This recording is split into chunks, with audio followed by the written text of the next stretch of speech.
the major event that I think solidified it from both me and Russell at the time is we were heading to a regular dialysis pickup early morning, and it was, oh God, I don't remember how many years ago it was at this point. There's a major pileup that happened on the highway here. I think it was like the 90-94 in Chicago.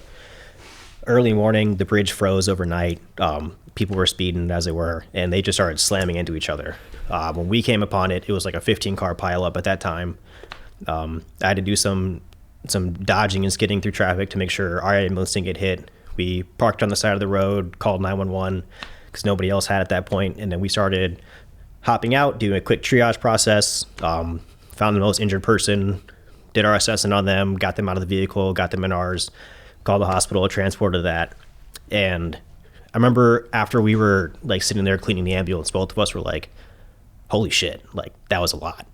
And we both had the realization of like, it's a lot, not because of like the whole situation itself, it's a lot because there was a lot that we don't know.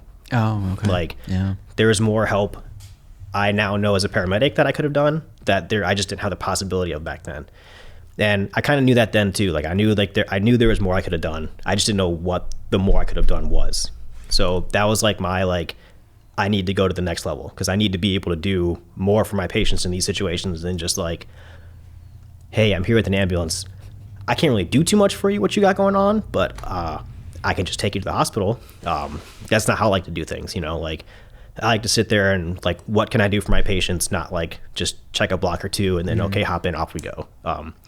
So that major event was like a really big, like, you need to get into paramedic school. So that's what pushed me into that. And then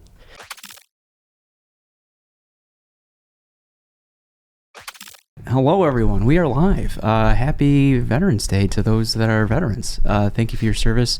It was a coincidence that we have Michael Amacher in the studio to share kind of their personal journey into the military as well as into medicine.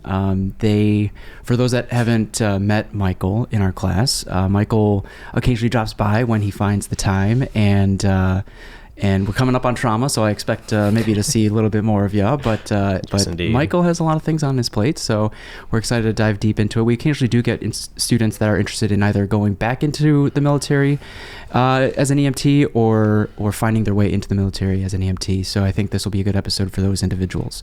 But Michael, so welcome. Good to see you. We don't see you too often. I know you recently came back from a deployment in Ukraine. Yes, indeed. We're going to get there eventually. I want to hear all about that. And but if you were to introduce yourself to someone who hasn't met you these days, like, you know, what are the things that you find yourself sharing these days about yourself? I kind of guess it depends on where their background, or what I kind of tailor. Imagine a student. Oh, so for students, I definitely start kind of at the beginning of everything. Okay. I operate under the aspect of like, I never really know where someone's journey started. Yeah.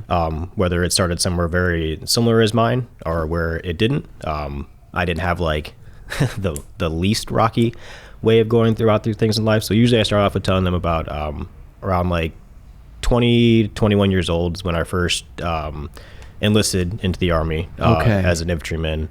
Okay. I spent about just under 6.5 years in the Army as an infantryman. I spent time on duty stations in Schofield Barracks in Hawaii, in Fort Benning in Georgia. And then with the military, I did go overseas, not to combat zones, but to the Philippines for jungle survival training. And then my unit taught them machine gun theory and tactics while we were over there. And how much choice did you have in these little like assignments? Not a whole lot, to be honest with you. Originally my first unit, when I got to it, we were just kind of like a regular, I want to say like brigade level recon asset. We weren't like inherently specialized in anything. Okay. And then we were slotted to go, when I first got there, they had just been back, I believe, like 3 to 6 months from Afghanistan deployment. So about like 6 to 8 months later, after I got to the unit, we were supposed to redeploy to Afghanistan, the same place that they went to. A month or two out from that deployment, they brought everybody together in the middle of our quad and said, great preparation, we're not going anymore. Okay. So there's that. We've been redesignated from doing Middle East deployments to now we deal with the Pacific only. So when that switch happened, my unit transitioned from doing just regular like brigade standard army recon stuff to more jungle reconnaissance is what we started focusing on then, since the Pacific is what we were going to deal with.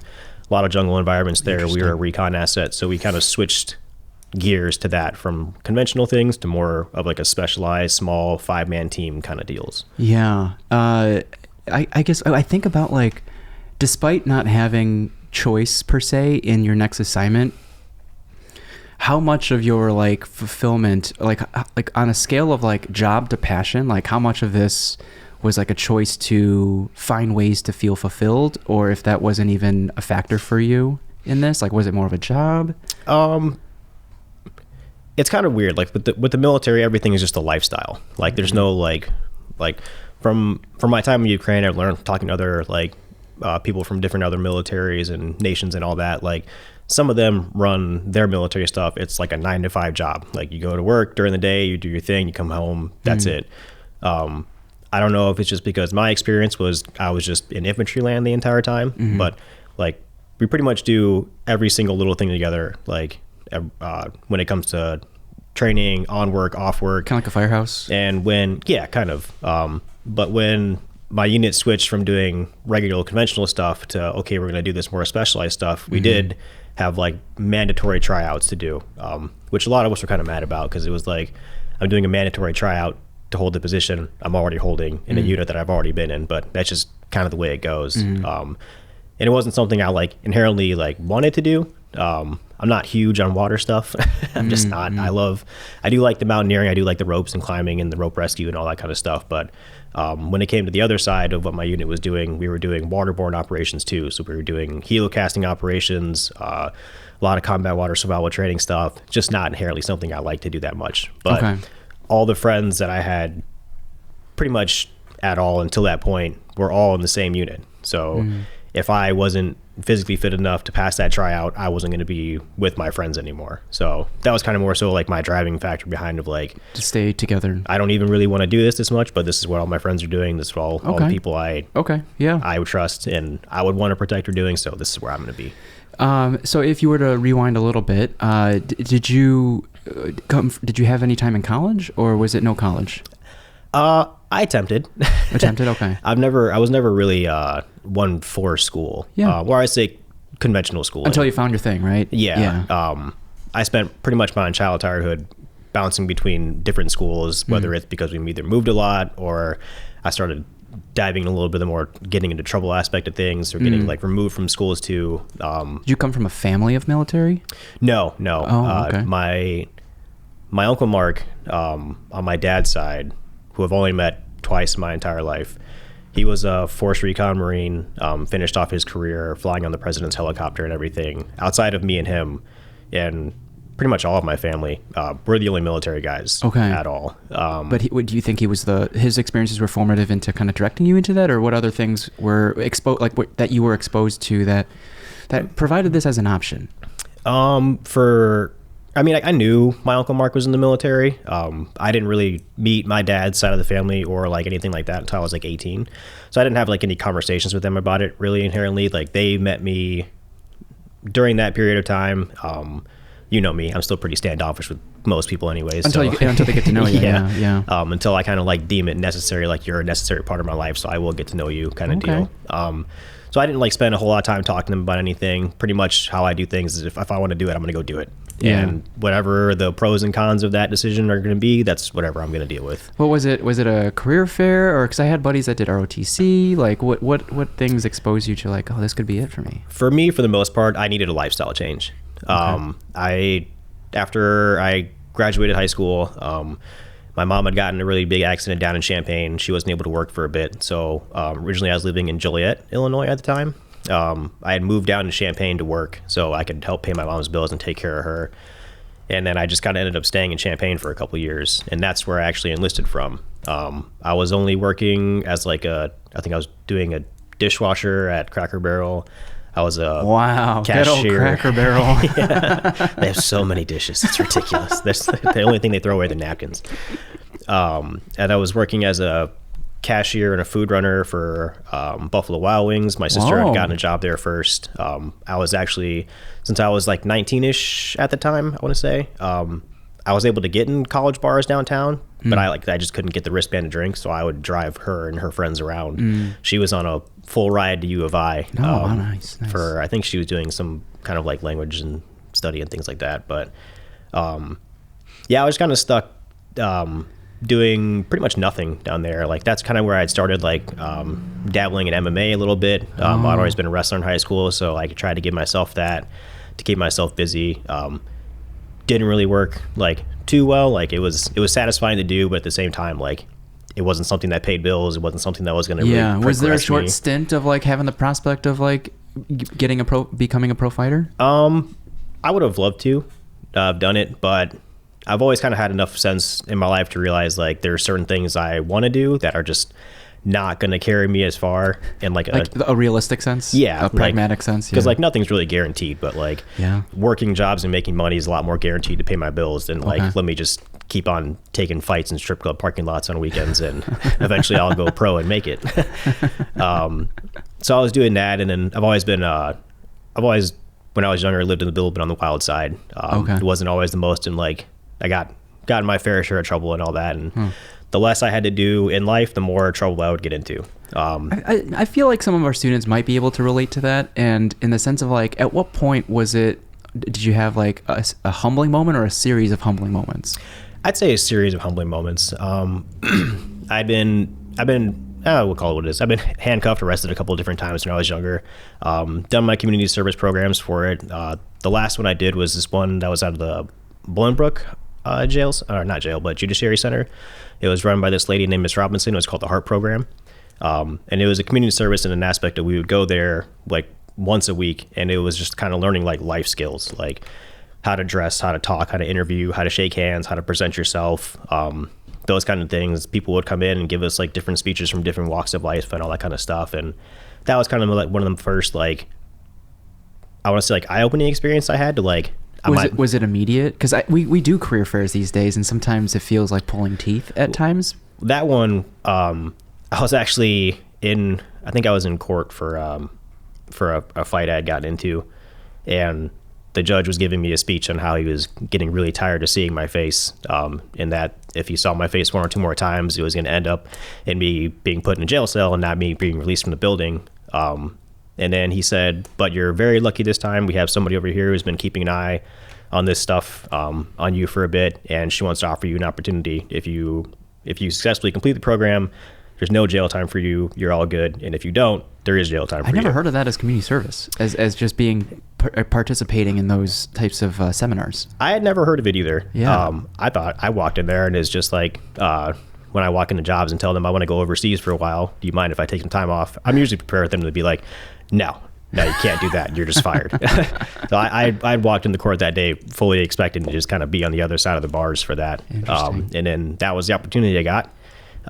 So I took that. I learned a lot from it. It didn't like cure me of my wildness or anything like that. After that's when I went down to Champaign, and I'd never really been like inherently interested in the military, but there just wasn't. I mean, Champaign. There's not a whole lot to do. There's not a whole lot of prospects for somebody who's kind of young and wild.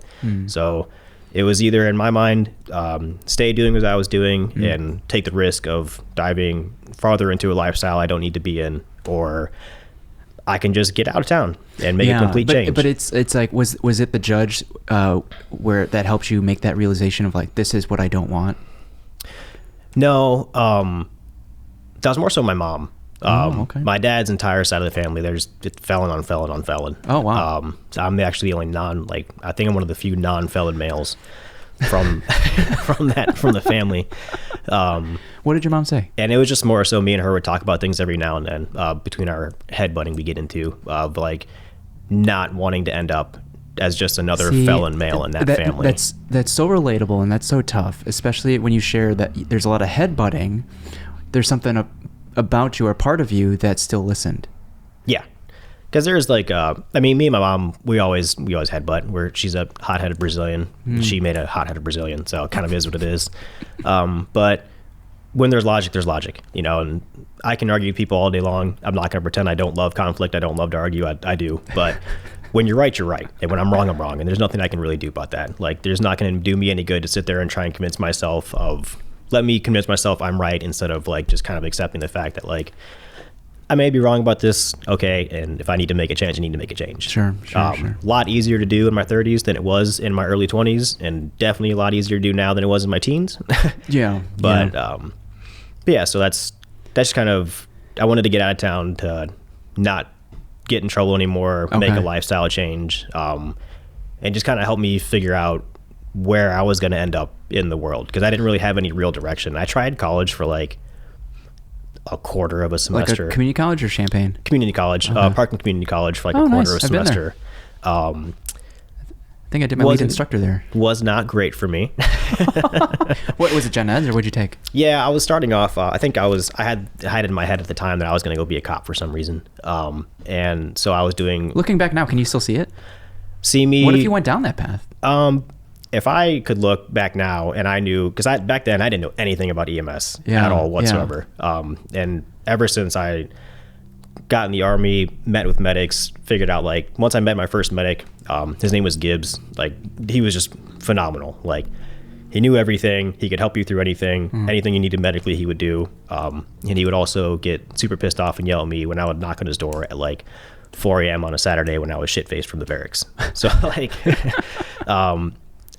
he was like my first introduction to like paramedicine and all those kinds of things. Mentor, and I was like, that's pretty cool. And that's kind of how I wanted to be, because I didn't realize at the time, but that's kind of like things I had always been looking for myself. Like, I was always kind of looking for like stability, somebody able to answer the questions that I didn't know I had, or I didn't know how to answer, and things like that. And to me, seeing the medics that were like really good in those roles, that's kind of what they provided for everybody around them. Like, they're just like one person to do like a huge job, especially in a unit, but like, they are the one person that everybody relies on to know how to do their job. And so like, the fact that everybody, like, you can be in a room full of 12 people, once they found out you're a paramedic, you're now one of the most important people in the room to them. And like, it's because they feel like they can rely on you. And I really, really enjoyed that. And I thought that was cool. So that's kind of what drove me to get into EMS when I got out of the Army, because I made a complete change.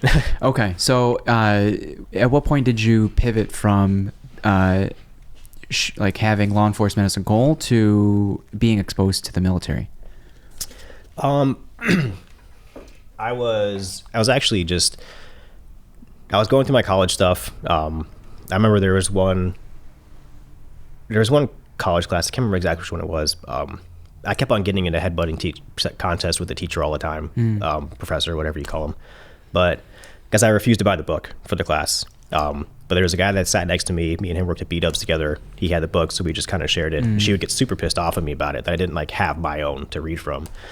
But I still had an A going throughout everything in her class. I mean, it was like reading and research papers and all that. And for some reason, that's like one of my few things I'm very, very good at outside of paramedicine. So like, I would just share with him. I would do everything I was supposed to. I was still passing the class. And because I didn't have like that one book, she would butt heads with me so much. She like changed her class rules to where like you couldn't share books with each other. Me and her would get into like contests, like yelling at each other, because I was like, this isn't fucking high school. Like, I don't have to have my own stuff. If I'm being successful, I'm being successful. That's all that should matter. And it wasn't. And that was very, very frustrating for me, because when I graduated high school, I graduated from a Last Chance Academy. It used to be called Premier. It was out in Joliet. Oh my God, that sounds so severe. Last Chance Academy? Well, everybody who was there had been expelled a couple different times from other schools. I had been expelled from a high school or two. And you went there as like your last chance to graduate with your diploma. So like, if you got kicked out of there, then it was just a GED was all you're going to get. Not that there is inherently anything wrong with that, but like, you weren't going to get your diploma. So like, it was your last chance to get that kind of thing. But it was so smooth. Like, I loved my time there. I made up like 3 years worth of high school. Last Chance? Yeah. Oh, amazing. I made up like 3 years worth of high school credits in like a minimal amount of time. You just sat in a computer, you did the coursework, you told the teacher when you were done, they gave you the final, you took the final, on to your next course. Oh, nice. So it was like, wait, it was really? great. Like, I would have assumed more support, more kind of hand holding, instead of like, that's a lot of self-learning. Not really. And that was actually like the calmest school I'd ever been to. Like, interesting. I think there was maybe 2 fights that I ever saw when I was there. Prior to that, did you feel like society or the world has kind of like shunned you or given up?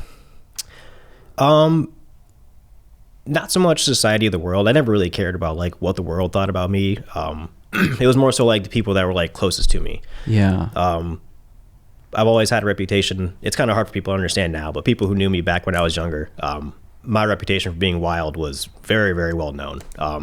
I did what I wanted, how I wanted.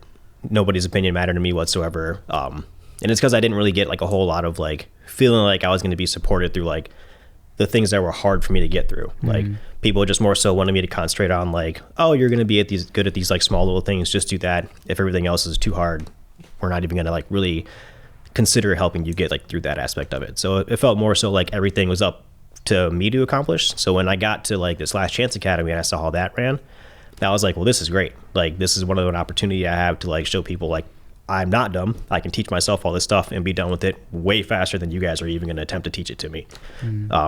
So it was good. I mean, I had a little bit of like I had like a month or two of a fifth year of high school just because like the time frame when I got kicked out. But I mean, when I finished, they were like, well, at the end of the year, you'll be able to walk across the stage and graduate. And I said, I'm okay not doing that. Like, I'll just take my diploma and go. And they were like, no, you have to walk across. It's like part of the experience. And I was just like, no, I don't want that experience. Like, I don't care about it. That means nothing to me. Like, the certificate is what I need. That shows my accomplishment. Walking across the stage is something that everybody does. So I took my certificate, and then I just kind of started working what jobs I could, like here and there. And it really helps kind of solidify like an independent portion of me that was like, I don't necessarily need to rely on people, whether they're like friends, family, coworkers, people I know or may not know in college or whatever. Like I can do this whole life thing kind of like on my own. So yeah. And then when I made the decision to join the military, it wasn't something that I didn't like sit down and talk with my family about it. I didn't like tell my mom and sister like, hey, I'm thinking about doing this. I just kind of popped in one day and I was like, so I joined the Army and I leave in 8 months. And it was kind of like, it was one of those like, well, that's the decision I made. That's what I'm going to do. And that solidified that for my family, that there's no real steering me from the things that I want to do in life. You'll just do it. Yeah. I'm just. There wasn't much pushback. No, not really. And I think my family kind of understands, like, you can give me pushback if you'd like to, and I'll listen to you give it to me. But at the end of the day, if I want to do it, I'm going to do it. And there's nothing that's going to stop me from accomplishing a goal that I want to accomplish. Whether the goal is something that's good for me or bad for me, once my mind's set on it, that's what's going to happen. I mean, these days, do you take your close circle into consideration when you're thinking about these goals? Because I have like, not necessarily like a close circle, but I mean, I have my 2 daughters, and then my girlfriend that I live with, she has her 3 sons, and we all live together and all that. So there's a lot of kids that I'm responsible for at this point. So there's a lot of things I would love to do. Like I would love to live my life contracting overseas in conflict zones as a paramedic. That is just, I just love that lifestyle. But I also know that there's people that look up to me and what I do when I'm here. And for them to see me just kind of like bounce out and only stop in every now and then to be like, hey, remember you guys love me. Okay, cool. Bye. I'm going to go do other cool stuff now. I just don't want that message to come across to them. I want the message that like my daughters and my girlfriend's sons to see is that like you can do damn near anything you want to do and still make time for the people that are important to you. Yeah. You don't make time for everybody because just not everybody is inherently important, but like for the people that are important to like your core values or your core lifestyle, like you can still make time for them to do personal things with them and still go overseas and contract in war zones if you want to and do cool shit. Okay. So if we were to fast forward like through the infantry experience, when you came out, how was it navigating? Because I feel like that's a common question we get, like navigating civilian life and pursuing medicine that way. Like was anything transferable or what? Like, did you get your EMT in the military, or did you have to wait until you got out? Originally, so when I was getting out of the Army, I had looked into going from an infantryman into being a combat medic. Okay. But because I was an E5, I was a sergeant at the time, I would have had to lose rank. And it's already hard enough for me to get rank as it is. Me being just kind of who I am. Don't really hold my opinion back from anything. That doesn't go very well in the military, nor did it. But so the fact that I got to my E5 in the first place was surprising to me, and I think quite a few people around me. So I wasn't willing to give that up for anything. So, in the aspect of like losing rank, it was not a thing that was going to happen. And then there's like, we have to take like the ASVAB to get in there, and it gives you a bunch of different little scores. It breaks down and all that. What'd you call it? The ASVAB. ASVAB? Yeah. How do you spell it? ASFAB or? ASVAB, I think like that. Oh, okay. Armed I've never heard Services of that. Vocational something along those lines. It's okay. been a very long time since I took that test. Okay. But they give you like little score breakdowns, and it gives you, and based off those score breakdowns, that's how they like let you pick your job in the Army, at least. Okay. Okay. In the Army, you get the freedom like to pick the job you want to do before you go to do anything. For me, it didn't really matter. I just picked infantry. So you can fail the entire test, and they can waiver you into the infantry, so it doesn't really matter. But so I didn't really like look at what other things I was offered at the time. But when I wanted to reclass to a medic, they were like, "Oh yeah, you'd have to go to a course to like bring up your GT score because your GT score is too low to transition like that." And what's that? It's essentially the Army's way of telling me that I was too dumb in the Army's eyes to transition from a sergeant in the infantry to becoming a paramedic or a combat medic, I want to say. So I had talked to my then wife at the time. She had a friend whose boyfriend, husband, something or other, went through Lifeline's EMS program or EMT program. Oh, small world. Yeah. So I got hooked up with them. Like I had talked to Arlene on the phone. I think I was sitting at a Chili's. Arlene! Oh, Yeah. wow. I hope she listens to this. It was actually great. I was it was like my first introduction into like how things, because like when you go to they say like when you go to the military and you go to prison, it's the same thing. Like the world freezes on the outside, and then when you get back to it, it's like, what the hell is going on? Interesting. I had never had the prospect of getting a job or an opportunity before without like, oh yeah, the only thing we're doing on the phone is like scheduling you for the interview, and you come in and do everything. Like she was like texting me back and forth like, oh, is this time good for you? This time good for you? And I remember being so like weirded out by it, because I was like, this person I'm interviewing for like a job or an important position with, they're just texting me like, what is going on right now? Like I was so confused. And then like she was like, actually I can just give you a call right now, we can do it on the phone. And I was like, oh yep, that's fine too, I guess, since I was just walking around the parking lot of a Chili's, and I think I was in Georgia at the time. And she did a quick little interview on the phone with me about the program, told me about it. I picked like I think it was like once a week on Fridays, because I was going to be living in Plainfield at the time, and the program was in Skokie.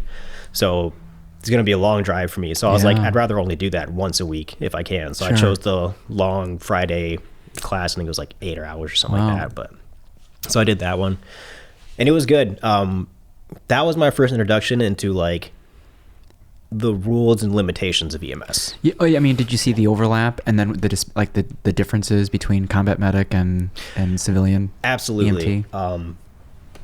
Because like there's like basic things, like when we go through like our combat lifesaver course in the Army, which is like the basic level thing that like any infantryman has to do. At the time, I don't know if it's still how things go. I've been out of the military since 2018 at this point, but at the time, like we were starting IVs on each other in the field. Like we were working on like wound packing and doing all these different things, needle decompression. That was all like, yeah, this is something that everybody can do. Then I got to the civilian world, and I was like, oh yeah, we do IVs and all that. And they were like, yeah, well, you're gonna have to wait till after paramedic school to do that. And I remember being like so like confused by it. Like it didn't really inherently make sense to me. Or they were like, oh yeah, you can identify attention pneumothorax. You can't do shit about it unless somebody else with a higher license level comes in. Then they can poke the needle in there. If you were a combat medic, you wouldn't get your it wouldn't completely laterally transfer to your civilian medic, right? It doesn't. Does it to an EMTB though? Not inherently. Like it kind of depends. Not even that. No, like because it's not combat medicine under the is more NREMT. So they focus heavy on trauma. Yeah. Like because that's 99% of what they're going to deal with. I mean, you do have the aspects of like medicine in the military where they do deal with like regular family practice stuff, like day-to-day care and shit like that. But like the combat medicine side stuff, it's pretty much just trauma. Like you have chest pain on a battlefield, that kind of sucks. Yeah, and I know you had your military nurses as well and physicians.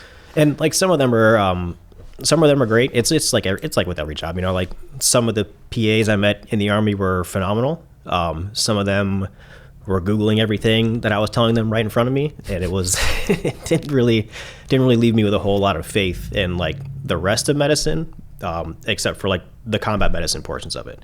It's like now I have so much faith in EMS and ERs and with critical care stuff I've done too, ICUs and all that.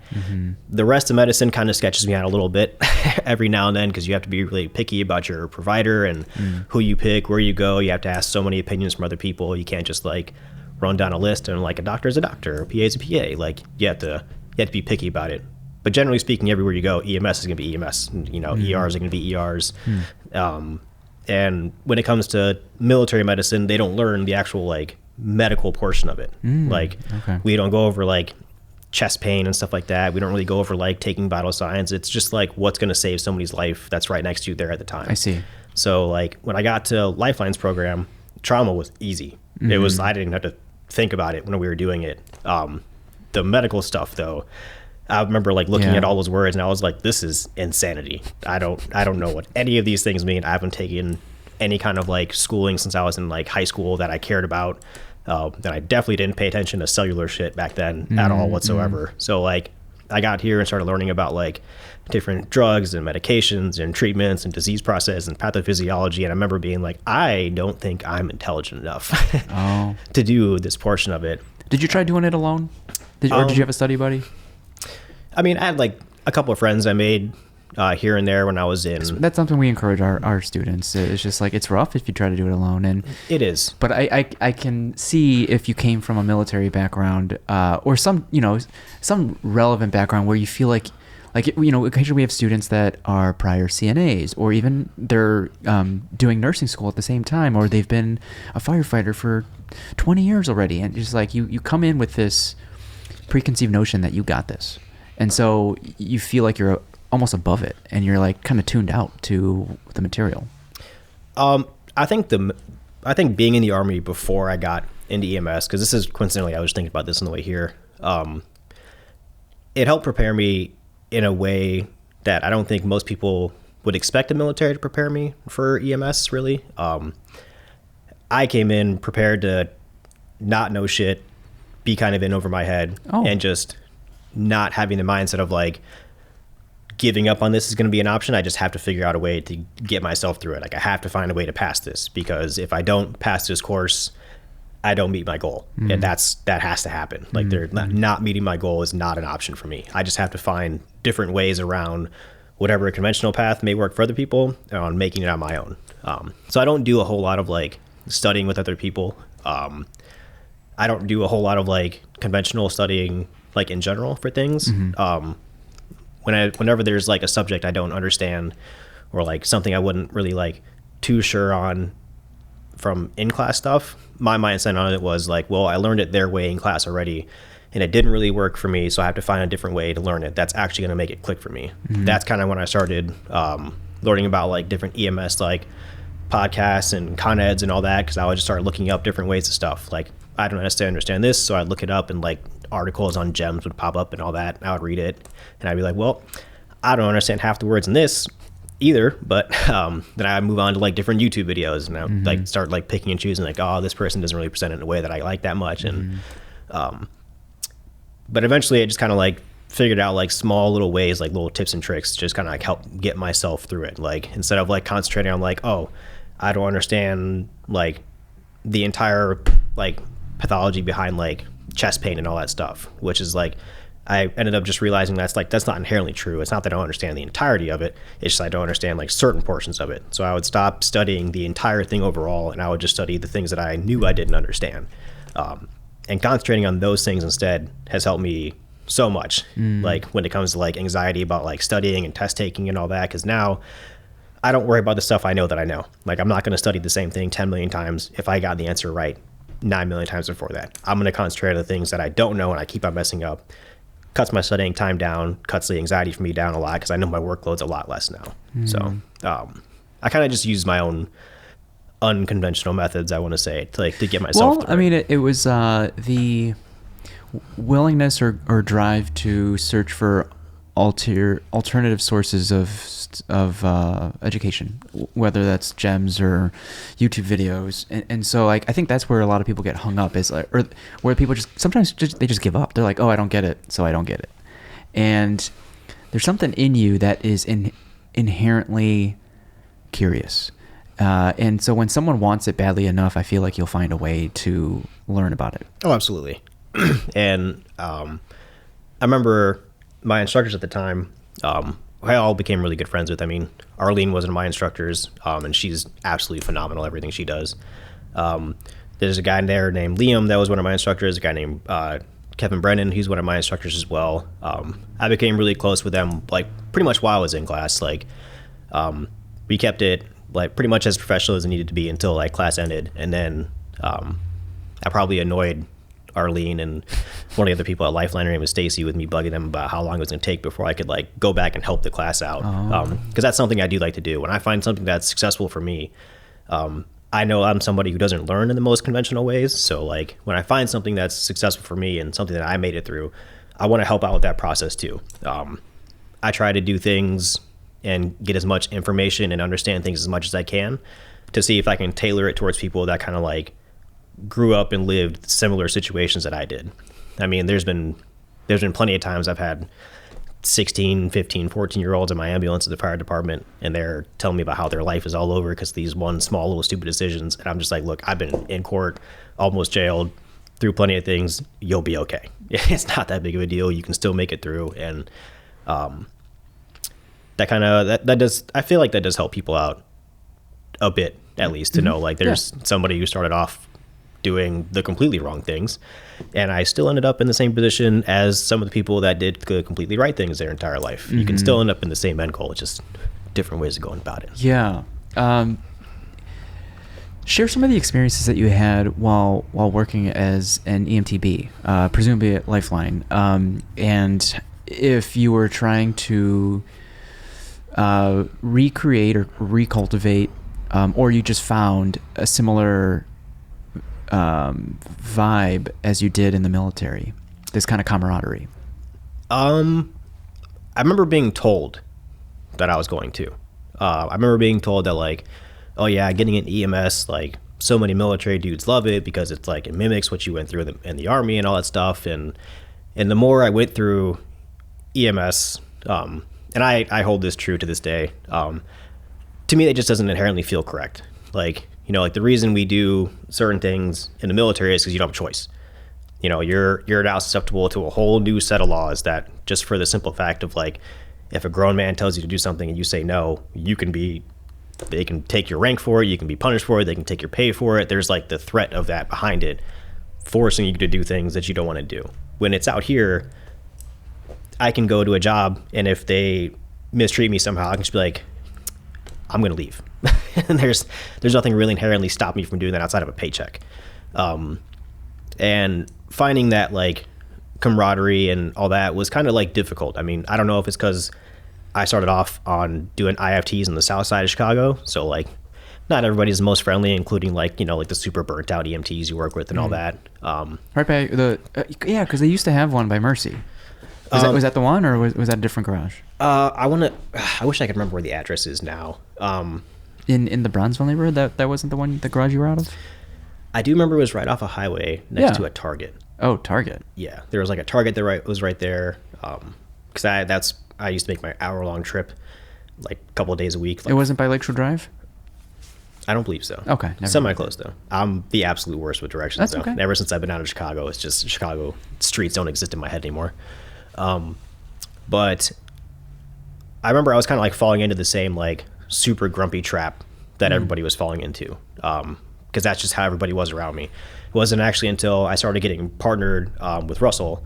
Wow. That Russell was the first partner, and actually one of the very few partners I had that was just, like, positive about the whole thing. Like, I would start complaining about the things that I would complain about with other people that I would work with, and I wouldn't get met with the same answers. I wouldn't get met with the same, like, oh yeah, these people just suck and IFT is bullshit and all that. It was more like, yeah, this sucks, but, like, we can also learn a lot from this and, like, this way of things. Like, you know, we go to see these same patients all the time, and, like, yeah, they had the same shit going on, but, like, we also have all their medical information. We have their diagnosis history, we have their meds list, and we can associate that with certain things, so we can still, like, learn and apply things. It doesn't have to be just, like, another, like, here's another dialysis pickup. So that kind of helped change, like, my mindset of things on that. Instead of, like, letting myself stay trapped in that, like, this just sucks, it is what it is kind of deal. It was more so like, it was refreshing. Well, what can I now, like, what can I get out of this instead? Like, what can I learn here? Like, yeah, the situation sucks, but this is what I do. I don't have a choice but to do it. But like, how can I make it better for myself? And I think that really did help out a lot, because I mean, like, IFT is not the most exciting thing in life, and Lifeline I was lucky with, because they were doing, I don't know if they still are, but they were doing the ER calls out of nursing homes that we were contracted with. So I did get that introduction into like, just you, one partner, you guys got to do everything. You got to call the hospital. You got to make sure all the treatments are right. You got to have all your records like in order and all that. So that was good. And like, it was a nice, like, slow, steady introduction to prepping me for my eventual 911 semi-career that I'm doing right now. So how much time was it between that and considering paramedic school? I gave myself 2 years. Yeah. So like, when I got to Lifeline, Lifeline's that program, I don't know if it was just like phenomenal for me or for everybody else I was with at the time. I think everyone's gone off to do pretty good stuff at this point, but just the way things were set up, like in that classroom, one of the first things we did was like, what are your goals for your EMS career? Similar to like what we do like the first couple of days, like, you know, what are you doing now? Where do you want to go? Do you know like any other avenues of things you want to do? And so like me setting my goals then of like, I want to be an EMT on the streets for 2 years and then go for paramedic school. And then after that, because I'm starting an EMS later than everybody else, I want to get to being a flight medic as fast as I can. So just chasing experience. And that definitely helped, because I was fortunate enough to be with a regular partner who also had like a very similar mindset of like, what all can I do with this career, instead of just like, this is what I do, like how far can I take it? Not just like, I'm here, I got my license, that's the end goal, we'll just ride this out until retirement now. It was just like, well, there's probably 10 million things I can do with this license, and I might as well go try doing some of them. So like trying the in-clinic aspect when I worked at the podiatry office.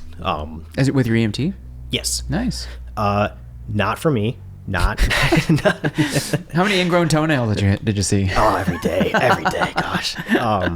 But it was, that was also like, I did, you know, like a lot of that stuff was like regular medical assistant stuff. Nothing was like too inherently exciting, but there was opportunities for me to like assist with like minor surgeries in there with them. So I did get to help out with that.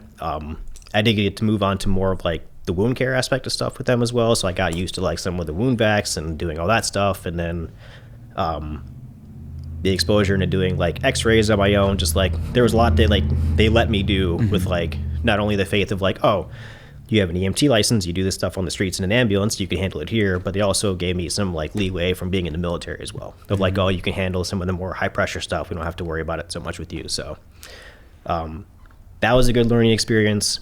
I'm happy that I did that, because I can pass that information on to other people, like, hey, having 5 patients at once, not for me, not my thing. I love my ambulance all day long. One mass casualty situation, maybe 2 or 3 patients at a time, but then like I drop you off. I don't have to continuously come back to the room of like, what do you need for this? What do you need for that? Are you sure you're taking medications? Oh, you are? Oh, you aren't. It doesn't, like, once I do the life-saving stuff and I drop you off at the hospital, my job with you is complete.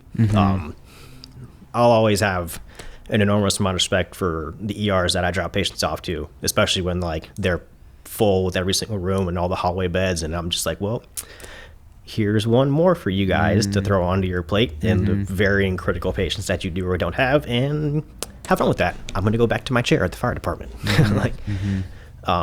So I think it was nice that definitely helped solidify me falling into my role as like as wanting to be a paramedic, because this was all during like my first 2 years of it. And then the major event that I think solidified it from both me and Russell at the time is we were heading to a regular dialysis pickup early morning, and it was, oh God, I don't remember how many years ago it was at this point. There's a major pileup that happened on the highway here. I think it was like the 90-94 in Chicago. Early morning, the bridge froze overnight. People were speeding as they were, and they just started slamming into each other. When we came upon it, it was like a 15-car pileup at that time. I had to do some dodging and skidding through traffic to make sure our ambulance didn't get hit. We parked on the side of the road, called 911 because nobody else had at that point, and then we started hopping out, doing a quick triage process, found the most injured person, did our assessment on them, got them out of the vehicle, got them in ours, called the hospital, transported that. And I remember after we were like sitting there cleaning the ambulance, both of us were like, holy shit, like that was a lot. And we both had the realization of like, it's a lot, not because of like the whole situation itself is a lot, because there was a lot that we don't know. Oh, okay. Like, yeah, there was more help I now know as a paramedic that I could have done that I just didn't have the possibility of back then. And I kind of knew that then too. Like I knew there was more I could have done. I just didn't know what the more I could have done was. So that was like my, like, I need to go to the next level because I need to be able to do more for my patients in these situations than just like, hey, I'm here with an ambulance. I can't really do too much for you, what you got going on, but I can just take you to the hospital. That's not how I like to do things, you know, like I like to sit there and like, what can I do for my patients? Not like just check a block or two and then, okay, hop in, off we go. So that major event was like a really big, like, you need to get into paramedic school. So that's what pushed me into that. And then St. Francis paramedic program took the chance on young, wild Michael Amacher. Yeah. But how lucky are we to enter with a friend? That was phenomenal. Yeah. I know Russell had previously applied to St. Francis, so she knew the process a bit. That was very comforting for me because like I had somebody who kind of knew the process already, and then like, you know, me and Russell, very, very similar minded when it comes to EMS. So like I had somebody that I was on the ambulance with for at least 12 hours a day, pretty much. Oftentimes more than that. But between calls, we would study. Driving to calls, like she would ask me questions, I would answer them. Driving back from calls, I would ask her questions, she would answer them, that kind of deal. So like we prepped like so much to get into St. Francis. I mean, even in the line, we were like in line to go do like our assessments that day, like our practical scenarios for like the tryouts. And in line, me and her were still studying back and forth. And I remember there was somebody else from Lifeline, and I'll let her be unnamed for the remainder of this, but as me and Russell were studying back and forth in line, she was like, what are you guys doing? And we're like, we're studying. Like, it's paramedic school. Like we're supposed to know our stuff before we get in there, so we're studying. And the person just kind of like laughed at us and like laughed it off the entire time. And then I'll pat myself on the back for it. I went in that room, and every station that I went to, I just blew every single station out of the water. And it's because of all that prep work that like me and Russell had done ahead of time. And I remember the person that made the comments was the one that was like following me around the different stations. And every answer that I would give as I was at the next station doing it, I could hear her giving like the exact same answers and just bombing all of them. And I was like, well, that's great. That's not ideally how that's supposed to go, but hopefully that person now learned that lesson of like, hey, this is why we prepared for this role. We didn't just show up to a tryout and just like, yeah, I'll get it. It's fine. I've been doing it long enough. Because there isn't really that thing. Like, you can do this job for 20 years. Oh, yeah. There's still brand new things to learn every day. I mean, I got out of school in paramedic school and graduated in 2021 of October, I want to say. Yeah. And every new medic my department has gotten since then, there's so much things that they're able to teach me from things that I just weren't taught in school, just because medicine evolves.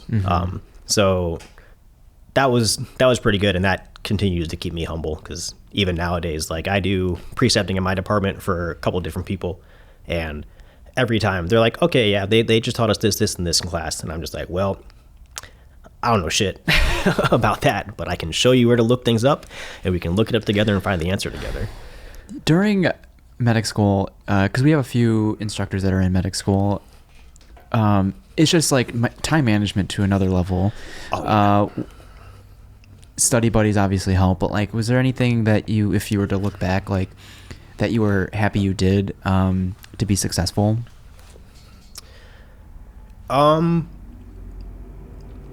Medic school is where I made probably one of the closest of friends I have today.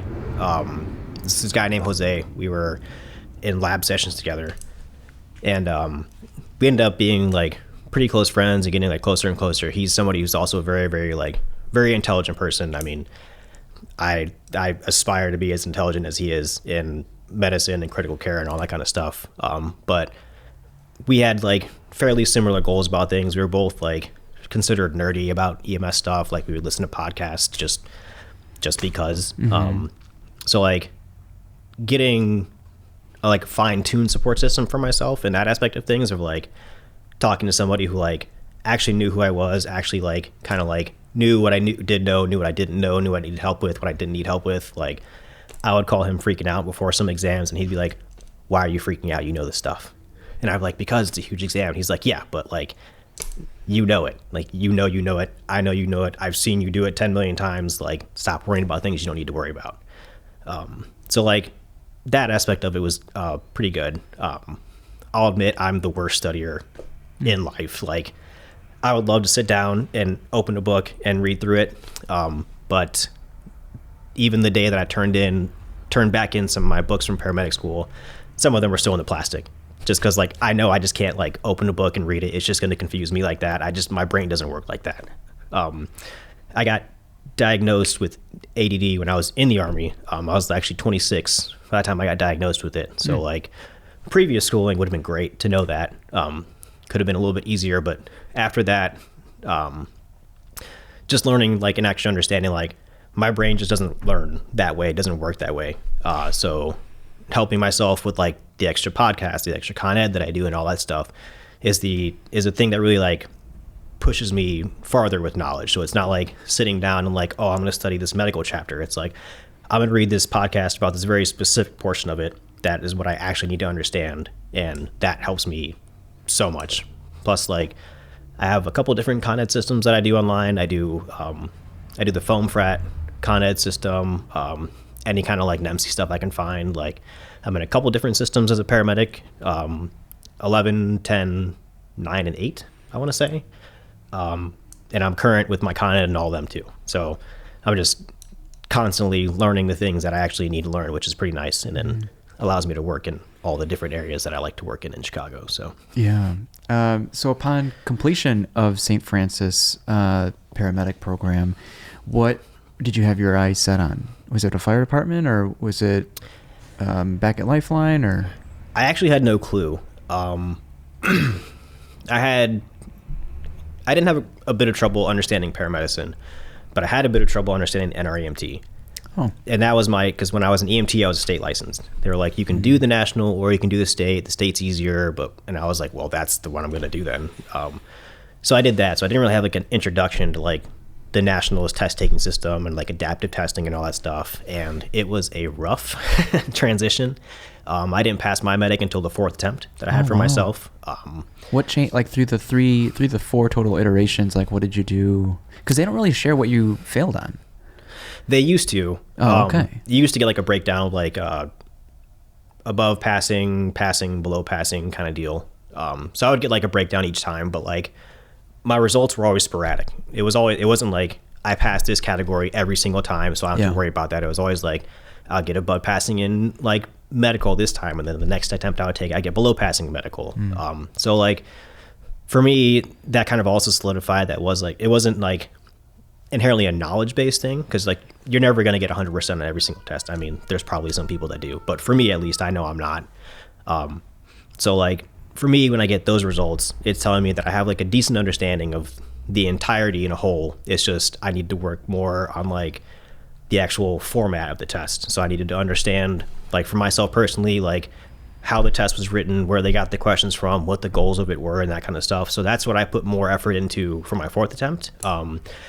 I started listening to podcasts from the NREMT, like people that would interviewed about that, how do you pick the questions and all that kind of thing. And once I understood the test itself in a whole, I passed in the minimum amount of time. Like I think I hit like 75 questions or something like that, and it stopped me. And I was like, well, that's either good or bad. And then the next day, I got a call from Jose, and he was like, congratulations. And I was like, on what?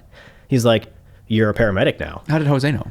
He looked it up online. Oh, wow, what a pal. Yeah. Because our first attempts we took together, I failed that one 100% my fault. I graduated paramedic school on a Thursday. Friday, I spent that entire night partying. Friday, I left for EDC in Las Vegas with a couple of friends. So I spent the entire weekend partying at EDC in Las Vegas. And then I think like the Monday I got back, it was my daughter's birthday. So like I was doing birthday stuff with her. And then the next day I took my test. So like I was so tired. I didn't study. I had just been partying for like a week straight. I took every single question that test had to offer me. Did not pass. Jose took every single one they offered him, and he did pass. I remember because I was laying on his couch. I was like sleeping off finally. And he was like, oh, hey, my results came out and I passed and all that. And I was like, oh, dude, that's awesome. And I was like, let me look mine up real quick.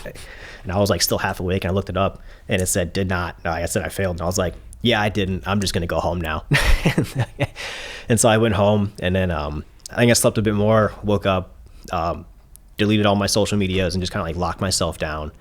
And I was like, well, this just means I need to study this stuff. So I studied super hard, took my second attempt, and I failed that one too. And I was like, well, shit, maybe I just need to change like a little bit more studying. So I started even harder and even harder, even harder. Didn't make a difference at all for, I think that was my third attempt. And then I was pretty distraught because after your third attempt, you have to take like a remedial class to get permission to take it again and all that stuff. So that was my introduction into foam frat.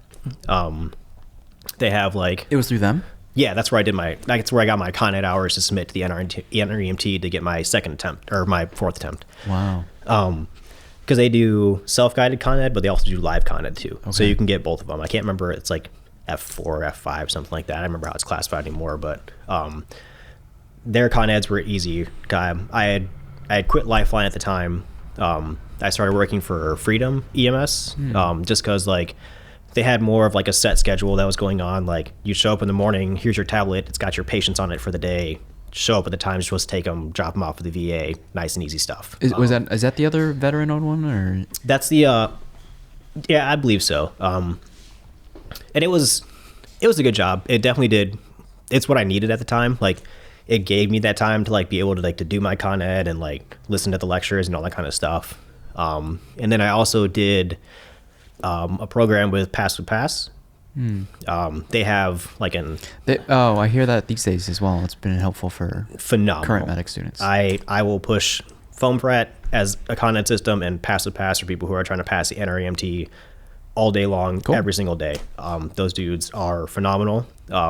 With the package that I bought with them, they gave me the course for like getting your like kind of like a refresher to get you trained up to take the NREMT, but they also did like a Zoom meeting with me to like what are my strengths, weaknesses, what I need to study and all that. And I remember that the guy I did it with, we hit my hour time mark, and he's like, we're at your hour time mark, but I don't have anybody after you. And he's like, and I feel like you're getting a lot of like really good stuff out of this. So if you want to continue, we can continue. And I was just like, yeah, by all means, I'll continue all day long. So we did. And then that kind of helped me out with my confidence a lot too. Cause I was like, well, this guy's entire job is getting people to pass the NREMT. If he says I'm doing good, then I have to be doing good. Like, I don't think he's going to be lying to me about it. So then I scheduled for my fourth attempt, took it, passed it, and then I've been headlong into paramedicine ever since then. Mm-hmm. Yeah, I mean, what do you tell, I mean, besides your own story, to individuals that are learning how hard it is the hard way, where they keep stumbling on their own mistakes over and over again, you know? Is there anything any anecdotes that you share or words of encouragement? I try to give them the information that kind of helped me out a bit. Like, I got a guy at my department who, the second he passed that NREMT, he's going to be a phenomenal on-paper paramedic. Because that dude helps me out in situations sometimes, even though he's not like a nationally licensed paramedic.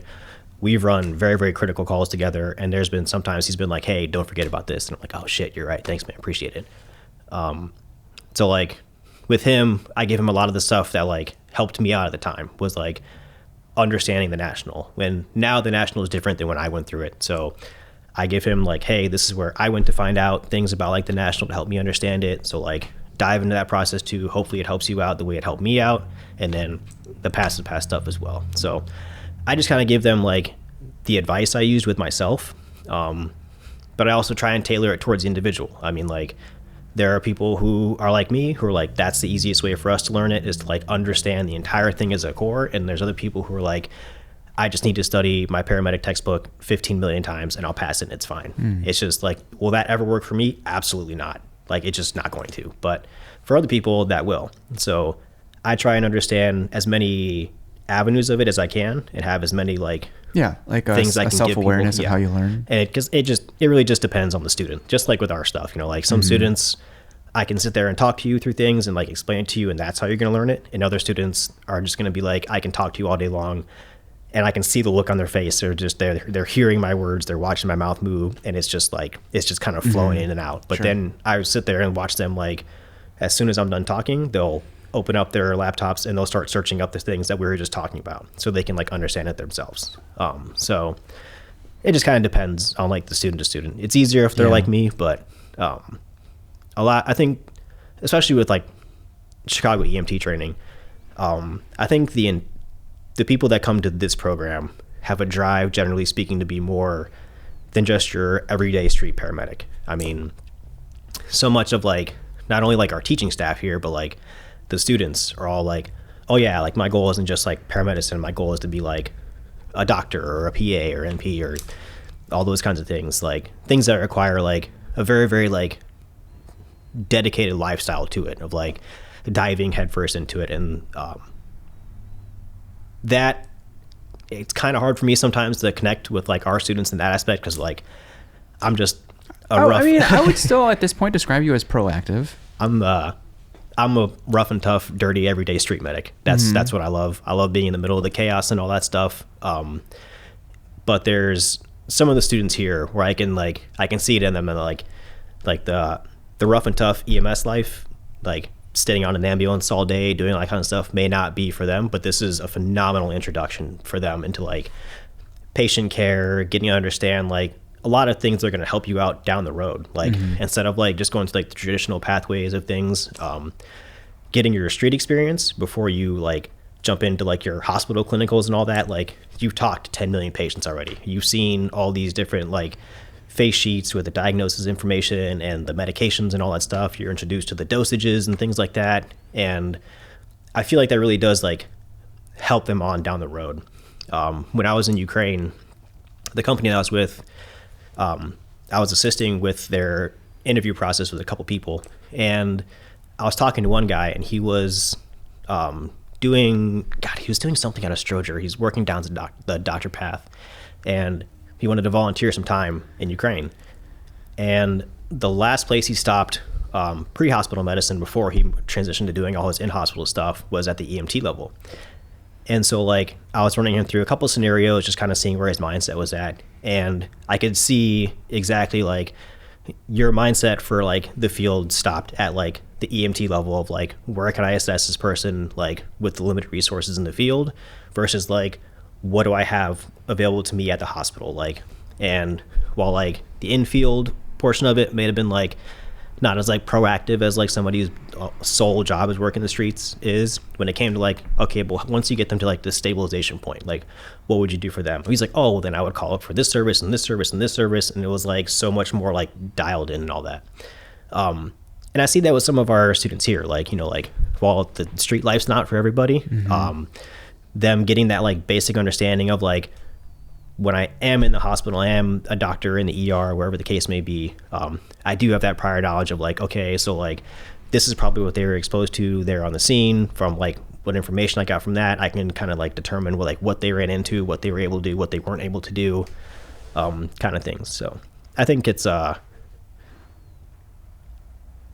pretty good. I like this stuff here, and I've taught for a couple of different other programs as well, and when I've taught for other programs, what I've more so has noticed is like the people that go to those programs, they aren't like necessarily like driven to go a lot farther. Like some of them are like here and there. Some of them will do start off at like, when in Lifeline's program, when I was with it, like there's maybe like one or two people that are like, yeah, I'm just doing this as like a stepping stone to being a PA kind of deal. But most people were there to like, I'm here to do this, to work the privates for a little bit so I can get in a fire department eventually, because I want to be a career firefighter. So I do enjoy it's like a unique challenge for me here. The variety. I can't really give myself that excuse of like, oh, I don't have to know like all the background stuff, because they're just like probably not going to ask me those questions too much. There has been plenty of times here that students ask me stuff, and I'm just like, the way you asked that question makes me believe you might understand this a little bit more than I do at this point.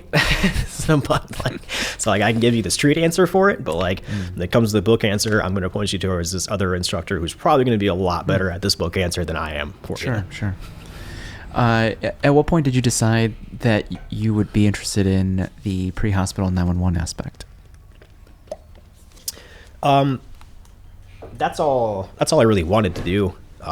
It's like when I joined the Army, like I didn't look at the other job options. I just picked infantry. That's what I wanted.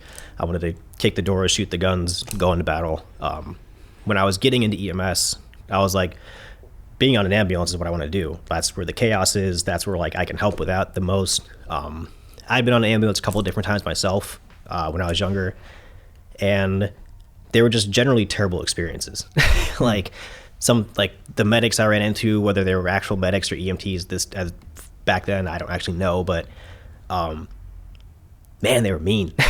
Some of them were just not understanding of the situation I was in. I mean, one of the times I was sitting at a stoplight, me and my sister were in the car. We got rear-ended by this dude. He was going like 60 miles an hour. He was high as can be, passed out in the wheel, used my car as a stopping block. Totaled my car. It knocked me out on the steering wheel. My sister got thrown all throughout the car and all that. And I remember when I came to on the steering wheel, it's because somebody else that I had hit came to like yell at me for running into them and saw me pass down the steering wheel in the car behind me. His tires were like still smoking because he was still going. They kind of like shook me and it woke me up, and I hopped out and I snapped. I was pissed because not only was like my car destroyed, I didn't really have like the money for a new one, but like my sister is like sitting there next to me and she's like moaning and groaning in pain and like all that stuff. And I had never been like part of like a real big like actual emergency like that before. And what were you an EMT at this point? Or no. This is pre-Army. Oh, okay.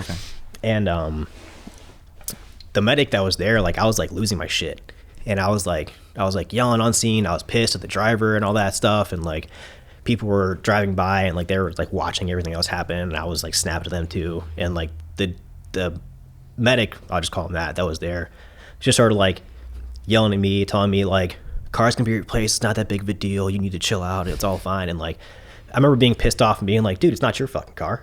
Like, how are you gonna tell me to calm down? It's not your car that's destroyed, it's mine. Sure. And like instead of like trying to like calm me down and like helping me, being like, hey man, like I get it, like this sucks, it's a terrible situation, your car is destroyed, but like I need to get you off the road here, and like I need you to calm down a little bit, so like let me ask you a couple of questions here to get some basic information and all that. That's really a big driving force for me to stay in EMS, because I know for myself personally, it's been tried and true. No matter what situation you put me in, I can stay calm. And me being calm helps my patients be calm too. Even when they're like hysterical and freaking out, just kind of connecting with them and being like, hey, I get it. Like, this sucks. It absolutely does. Your house just caught fire and is destroyed. Your car is completely totaled and destroyed. Like, it's whether it is your fault or not your fault, doesn't matter at the time right now. All I care about is you medically. So like, let me just get a couple of questions done. Let me get a side of vitals on you. Let's calm down. Let's sit down. Just kind of breathe for a bit. And then we'll move on from there. And that's one of the number one things I like to provide for my patients, is trying to give them comfort in the situations that they're in. Because like, we're inherently going to get biased in our careers just because we see so much all the time. It just becomes so normalized. Like a minor car accident for me is just a minor car accident. But like for the person getting in that minor car accident, they might be in the situation I was, where like I can't afford to get another car right now, like, or they might not know how the insurance stuff works and all that. So like, it's understandable for them freaking out about stuff that is just like inherently small to me, but not inherently small to them. Right. So like, being in those experiences prior to getting in the military, getting in EMS, like that helped me solidify, like I want to stay on the ambulance in EMS because I know I can provide that comfort for people. So like, am I going to affect a life every day on shift? Absolutely not. Sometimes I have no hitters and it's amazing. But the times that I do like get to interact with my patients and have them, I know that I can provide that comfort for them. Like I know that they're going to walk away from the experience with me on the ambulance, like on my ambulance, as like a positive one of like, even if I wasn't able to do anything for you medically, I can sit there and listen to you talk. Which is another lesson I learned on the privates as well. Like I remember, again, pre-working with Russell, I would just kind of like do what everybody else does, like get your patient in the back of the ambulance, sit in the captain's chair, just kind of like put your feet up and like wait for the transport to be over, run a set of vitals here and there. Russell was one of the first partners I had that like sat next to the patient the entire time. It would like talk to them about things. And I remember being like, that's so weird. And then I was like, oh, you're just talking to people, just talk to people. Like, what the fuck? And I think I was talking to her about it one day, and she's like, yeah, but like they have to be in the ambulance with us, we have to be in the ambulance with them. Might as well try and like connect with our patients and have like good conversation and all that. Like, what's the point of just like checking vitals and being like, I'm not going to talk to you outside of that. So that helped me like transition a bit more into that as well. Like I started learning about sports stuff. Like I'm not really, Me too. I'm not really a team sports person. We can talk about combat sports all day long. When it comes to team sports, I'm just like, yeah, it's Chicago teams and I'm ready for the disappointment. But other than that, but I think that's what keeps me on an ambulance is like, you know, me being able to have that like one-on-one time with a patient, and like, even if it's not like something I can do with them there and then on scene, I can just be like, well, let's hop in the ambulance, get on the way to the hospital, and like I can start talking to them. I think the situations I use the most are with my psych patients. We have a recovery center in my district that we go to frequently. We have a jail in my district we go to frequently, nursing home and all that, and we get psych calls out of all of them. And a lot of my psych patients, we end up getting along pretty well.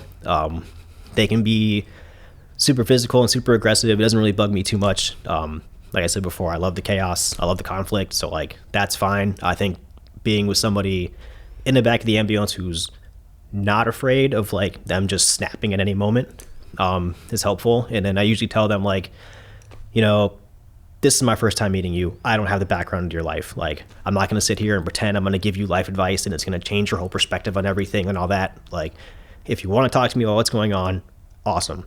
I'll sit here and listen all day long. If you don't want to talk, that's fine too. Like, the place I'm taking you to has social workers, people who are much more experienced in this stuff than I am. If you want to save your story for them, that's totally fine. I just need to get a couple things off of you. And if that's all we want, you could just hang out. I'll turn the lights down. We'll chill until we get to the hospital, and it'll be like that. And usually it starts off like that with their arms crossed and they don't want to talk or say anything. And then like after the second set of vitals, they'll just be like, the situation really sucks. And I'm like, yeah, no, it definitely does. And they just start talking my ear off about like so many things. Oh, I love to hear that.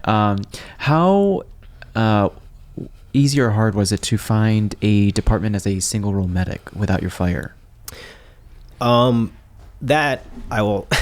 So I was never really a fan of fire departments to start off with. I'm not going to lie about that. I mean, because there aren't too many single role medic opportunities besides like CFD.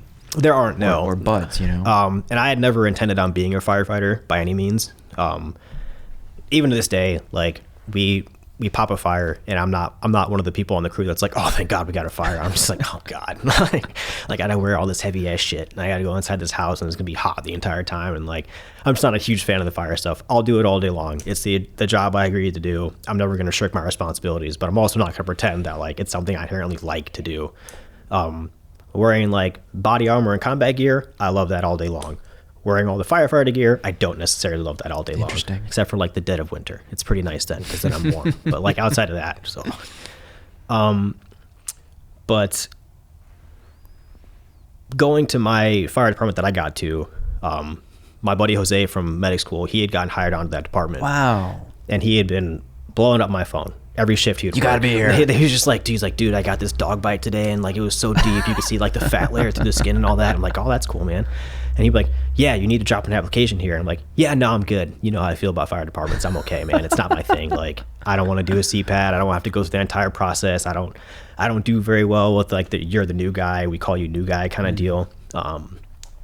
It just doesn't line up with me. Like, I think if I hadn't been in the military, I wouldn't care so much. But like, You're traumatized by the military. I went through basic training, and like day one of me getting my actual basic training company, I couldn't get off the bus fast enough, and my drill sergeant kicked me in the chest around the back of the bus.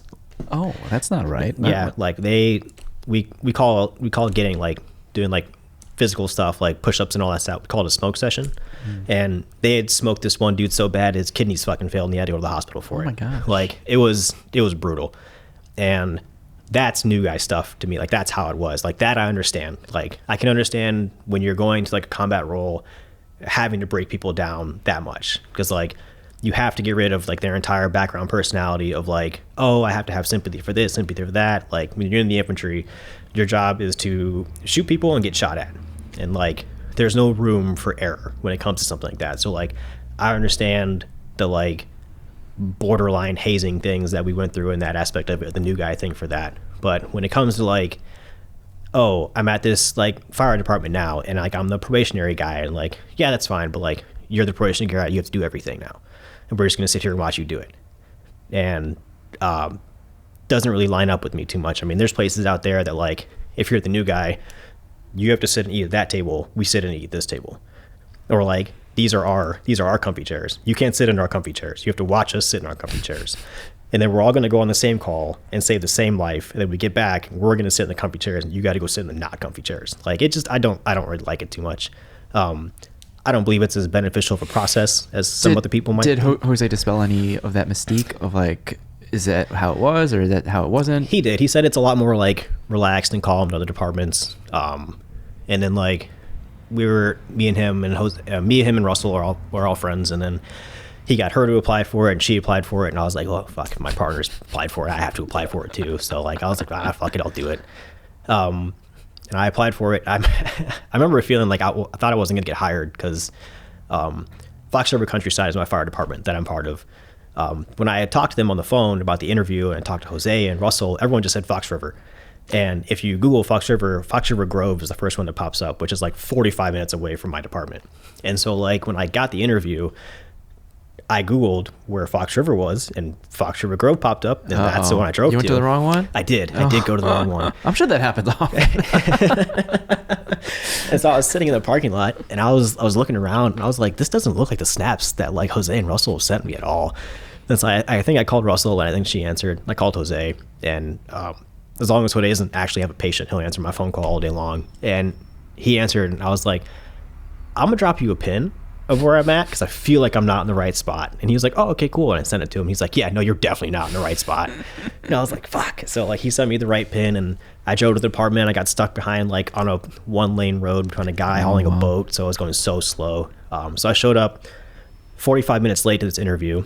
And then I got there, and I was talking to what was my battalion chief. Now he's our deputy chief. He's the one who did my interview with me, and I was like explaining the process of like, I was like, yeah, this is why I'm late, sorry about it. And I remember I'm very honest and open person, and I have a lying bone in my body. I just have an inability to do it.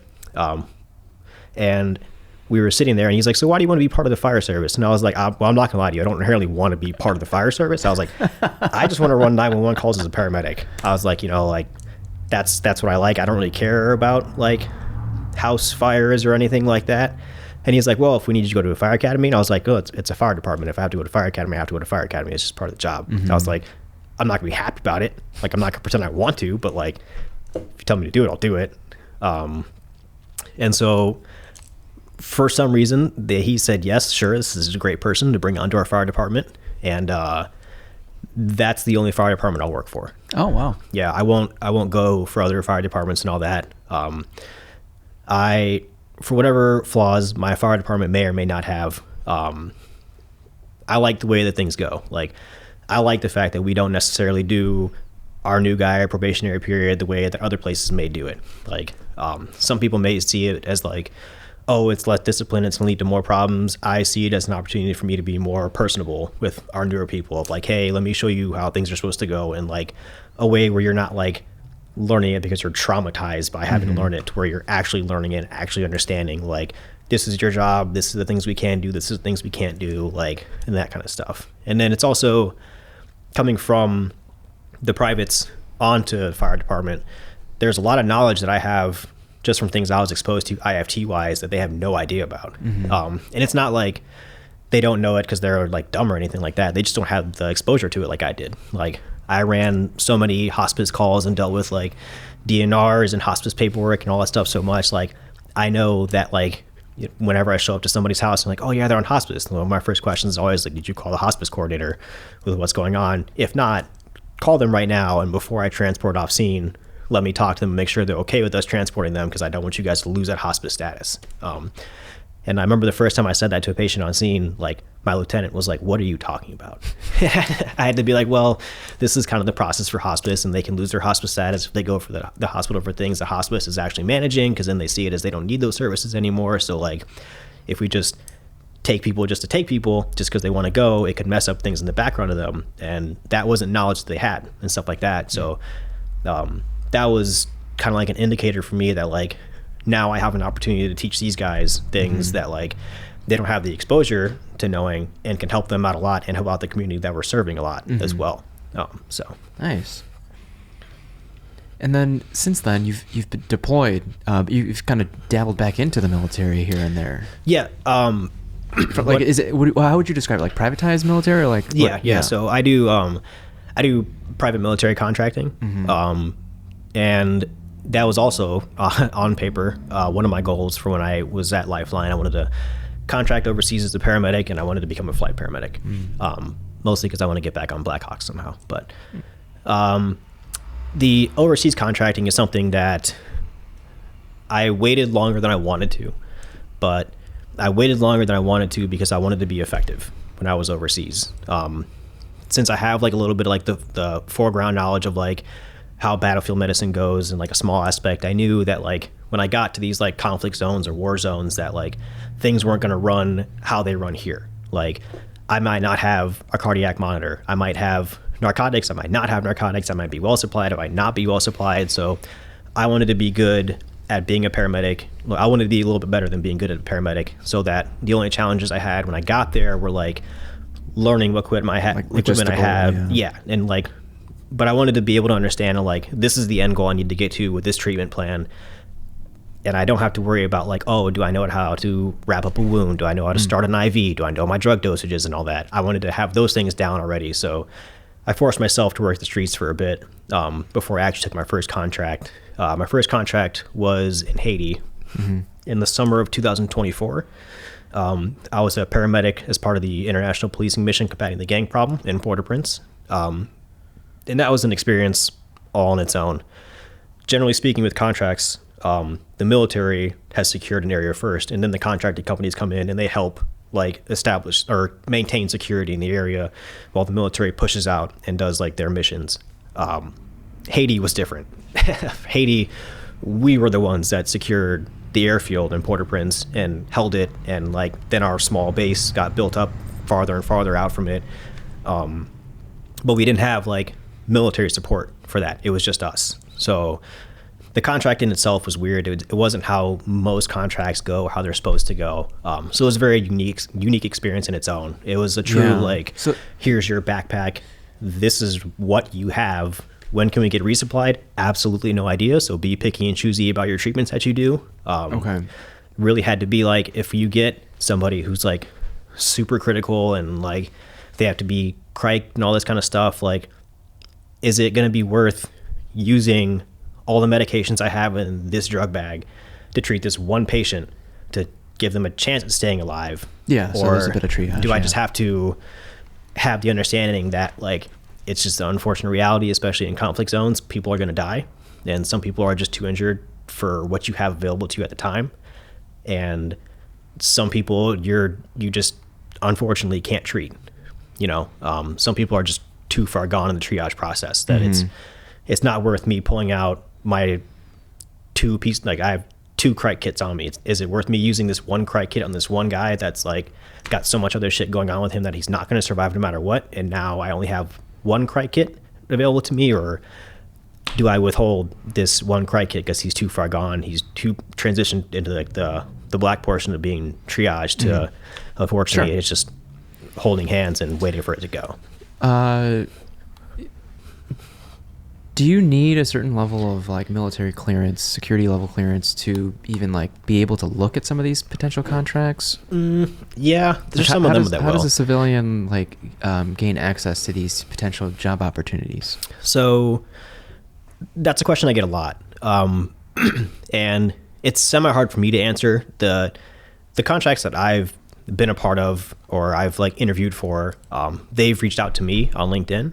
So like the contract to Haiti, originally I was supposed to go to Baghdad for a year to be a paramedic there with Guard World Federal Services. And then so they had sent me that contract offer on LinkedIn. I accepted it. I was going through the process. They called me up like halfway through it and said, hey, how about for like $60,000 more, we just send you to Haiti instead. You have 3 days to respond. And I said, sure, sounds good. I'll take it. Not a problem at all. I mean, $60,000 extra a year for somebody who makes 72 And how long years. was the contract? Year-long contract. It was like a 120 days on. You were there for a year? I was supposed to be there for a year. I didn't stay there for a year. Does that what does that mean? Did you not get all 60 then, or how does that work? No, I made I think I had like a 10 grand sign-on bonus, and then because I was a paramedic, specialized roles, you get paid more money than everybody else. So I was getting paid more than the guards were getting paid. So I was getting like $1,000 a day. Because there were so few of us, we had day shift, mid shift, night shift. I was the night shift paramedic, and for a while it was only me that was there as the night shift paramedic. So I didn't have like an off day. Like every day I had to work. So they renegotiated the contract for the paramedics that we got paid every single day. So I made quite a bit of money doing it. And that's one of the allures of contracting, especially when you become like any kind of like specialized in it. Like if you're going to be like a doctor or a nurse practitioner or a paramedic and all that, you're going to get paid significantly more than somebody who's not just going over to be a security guard, but somebody who's like filling the security guard position. Haiti was an armed contract too. So like we had to do our weapons qualifications at the ranges and all that kind of stuff. So like whenever I went out in the field, I was always carrying on me. I had a M18 that I carried for a pistol, I loved that thing. It was so nice. And then we had shotguns as well. So that was, wow. And while in Haiti, is that the ideal combat load? No, not ideally at all. After you signed the contract, how much training was there? I'll say this, and I don't mean it to come across in a bad way, but I know it might kind of come across in a bad way. There wasn't really any training for that whatsoever. Like they said, hey, you're a paramedic with a national license. You want to go do this? And I said, yeah, sure. And they said, okay, cool. Here's your date to come to this medical processing facility to do all your medical stuff, to make sure you have all your vaccines and you're healthy. And then here's a military flight out. And so there wasn't really like there wasn't like a really big like vetting process. I didn't have to do like an interview with anybody medically speaking to do it, which I wasn't like a huge fan of that. Like anyone could get in. Yeah, and it kind of put me on edge a bit because I was like, well, now I don't know who I'll be working with over there. Like this is my first time as like a paramedic in this kind of environment, and I'm going to potentially have to take like the lead role as all this stuff is brand new to me too. And I just wasn't like the most comfortable with that. But I mean, like I said before, I thrive in chaos, and what needs to get done is what needs to get done. I mean, at the end of the day, I don't need to worry about anything except for what my patient needs and what I can do for them, like with those needs. So that's what I decided I was going to concentrate on, and what other situations popped up or whatever situations popped up. Not to derail too much, but like it makes me think of like immigration, like ICE right now. It's just like, no one really knows like what that process was like, but like how much training are these individuals getting? Because it looks like they don't have any training when they're detaining these individuals. And I can tell you that a lot of the things that I see them doing, from my own personal like experiences, not like personal experience with ICE, because I want zero to do with them. Watching the way they do or lack of tactics that they have and all those things, very, very similar to the contracting world. You're going to run into people who are there just for the money. They don't really give a fuck about anything else that's going on. They don't care about the people that they're affecting. They don't care about what weapons they do or don't have, they get to use, they don't get to use. They're just there for like the money and to be able to wear tactical gear and do things, which doesn't line up with my values. I'm not somebody that's going to, if I don't need the training, I'm not going to take it. You know what I mean? Like if I wasn't contracting overseas in war zones, I wouldn't do any kind of tactical training, because I don't need that stuff. Like I don't need to do all this tactical training and have all this cool gear just for it to sit in my basement and I can sit there and stare at it and be like, man, I look really cool in that stuff that I'm never going to use. To me, I do my tactical training because I'm going overseas. I'm putting myself in war zones. I'm putting myself in danger. So I need to be on point with the things that I do and the things that I know. So before I went to Haiti, I had to do a TCCC program. And I did one out of Orland Park. It's called Within Thin Lines Foundation, and it was and still is to this day the best TCCC training I've ever experienced and ever received, and that's even coming from like what I had in the military to like now. Cool. Phenomenal training program. It was a couple of days long, and it was so interactive. It reminds me of like the EMT training or paramedic training that I did. There was always like, oh, hey, we're doing this, we're doing this, we're doing this. Okay, boom, stop. We're going to have you do this real question. We're going to have you do this real quick. Throw a tourniquet on this limb. Don't take it off until we say you can take it off. Like, or they would walk in the room and they would say left arm and just shut the lights off. And then we have to put the tourniquets on in the dark by ourselves. And then we couldn't take those off until they said to take them off. And there was at one point that we had one arm and two legs tourniqueted. And we're sitting there in class, like trying to pay attention to what we're learning and like feeling like the pain and the anxiety that comes from having these tourniquets on like effectively the entire time. And it's just like, that was the amount of like pain, anxiety I haven't experienced before. And the reason that they like gave us for eventually they let us take them off. And they're like, the reason we do that is so you can see what your patients are going through with that, you know? So it's not something as simple as like, what we do a lot of the times in like EMS training where it's like, oh yeah, put on a tourniquet real quick. Let's make sure it's effective. Okay, it's effective. Now you can take it off. It's just like, no, sit there with it and understand that like, yeah, you show up on scene and your on scene time may be like 10 minutes of the ideal one for a trauma and then you're off to the hospital. But like that 5, 10, 15, 20, 25 minutes that they have that tourniquet on that limb, that like, that's painful. It sucks. Like you have like the pain sweats going on, like you're trying to ignore the pain and concentrate on other things. And it's so hard to do. It's hard to keep your mind to focus on. And like, that was a really good thing I enjoyed out of it. And we would go from doing that to like, okay, now like you put yours on, you made sure yours is good, but you know there's somebody else in the room with you. So go crawl over to theirs in the dark and make sure you can find theirs, do your assessment on them, make sure their tourniquet's good as well. It was just phenomenal training. And that helped me a lot with a lot of like that anxiety I was having like going into Haiti, because I was like, well, now I know I did this phenomenal program. I feel very, very well trained up for them. I mean, like the stuff they helped me train me up to do was great, but like the facility they have an entire room in there that's set up like the inside of a Black Hawk medevac helicopter. So like you can set up anything in there you want to. If you want a monitor, you want a ventilator, you want to run blood, like they can run those scenarios with you. So it's like, it's really, really just phenomenal stuff. I plan on going through it again, actually.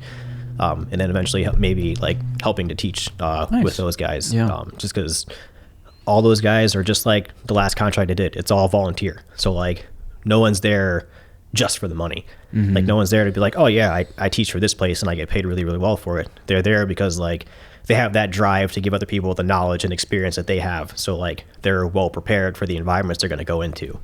And because tactical medicine and civilian medicine is so vastly different, I feel it's very, very important to have programs that are like that, where like, yeah, you have to pay to get in the program, but all your instructors aren't getting paid here. They're here because they want to be here. They want you to succeed and have the best training possible. You're not getting the 30-year firefighter who's done 15 TCCC classes and never like, fortunately or unfortunately, however you want to look at it, gone on to actually do those things. You're here with people who have real world experience in these things where it's verified. We can show you the pictures, the calls, the GoPro footage of like the stuff that we went through, so you can know that like we know this stuff works real world. This is not like just what the textbook taught us works. This is what actually physically works. So that was really good. And it also helped out a lot for me keeping those lessons in mind going to Ukraine as well, because I like to like progress myself with things. Like Haiti was one kind of combat environment, more urban, more worried about like bullets and gunfire than you are explosions, really. Although they did contract with like some terrorist organizations to learn how to build IEDs, so like that sucks for them. But yeah, it's a wild world out there, man.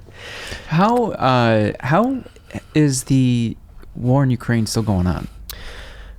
There's no real stopping point, to be honest with you. I mean, like TV and politicians can say whatever they want, but unless you go there like boots on ground and you understand and you see like what's actually happening on there, it's like every conflict, every battle zone, you know. Like even with Haiti stuff, you can hear about Haiti on the news all day long. Like my sister would send me articles while I was there about like, oh yeah, they said you guys got resupplied and all that, and that's really great. And I was like, who's we? Because I'm not even allowed to drink out of special water bottles that these people are allowed to drink out of. I have to drink out of these specific ones, and we don't have anything else besides that. Like, So like, it's the typical thing. The media is going to lie about stuff, whether they inherently mean to or not. It's not something I really care about. All I care about is like the information you'll get from them is not the most accurate stuff. The most accurate information you'll get is the boots on ground stuff. And when it comes to the Ukraine war, from my own personal experiences and like talking to the soldiers that I worked with when I was over there and seeing like the actual like devastation and destruction, and just like it's just picking targets just to pick targets. Like there's no like, I'm going to speak to things on like on the side of Ukraine, because that's where my own personal beliefs lie. I mean, wearing my Ukraine shirt today. So like, the major goal for what I've seen with Ukraine is like taking out infrastructure within Russia. And if they can affect a certain percentage of Russia's total infrastructure, they won't be effective anymore. They'll have to more concentrate on running their own country and repairing their own things, and they will have to on attacking a smaller country for their own selfish reasons. Russia's thing is just, let me just wipe everybody out. That's what their thought process is. Are they civilians? Are they not civilians? Doesn't matter. Don't care. You're getting droned either way, which is something that happens quite frequently. When I was over there, there's this major roadway we would take to the town that our base was in, to where we would go to our pickup point at. And I'll just keep the names out of it for security reasons for those guys. But there were civilians all the time that were getting hit by the same drones that the military targets were getting hit by, because it's just indiscriminate. They're just like, you're a vehicle on that roadway, boom, you're getting hit. Sucks to suck. So as a Ukrainian civilian, how do they continue going on their day-to-day? Do they make a choice to leave Ukraine, stay in Ukraine? I'm sure it's not that easy, but like, how do you continue living, A lot of those places, it's still like, it's such a different world than what we live in America. It's not like, and it's for a lot of like vastly different reasons. It's not like they're not like stuck in time or anything like that, which I feel like a lot of Americans, myself included, before I started doing this contracting stuff, like the rest of the world to me is stuck in time, and we're the only one progressing. That's kind of like the attitude of like what a lot of American like politics and thought process is like, we're like this top tier country, we have all the stuff, and everybody else is like way back in the day for what we have. Going overseas to different areas, some places are like that, just through like the environment of what they've been living through. Like Haiti is very much like that. Port-au-Prince in Haiti is very much a place that's like, because of all like the gang problem and all the things they go through all the time, they are very stuck in time at a certain point, just because like you can't really progress your society if you're stuck dealing with those like kind of like major political conflicts they're dealing with all the time. But countries like Ukraine and all those places, like they have technology, they have shopping malls, they have phenomenal coffee shops you can stop at, and you still get... So people are still living their day-to-day. Yeah. The places I was in were about 95% military occupied, 5 to 10% civilian occupied.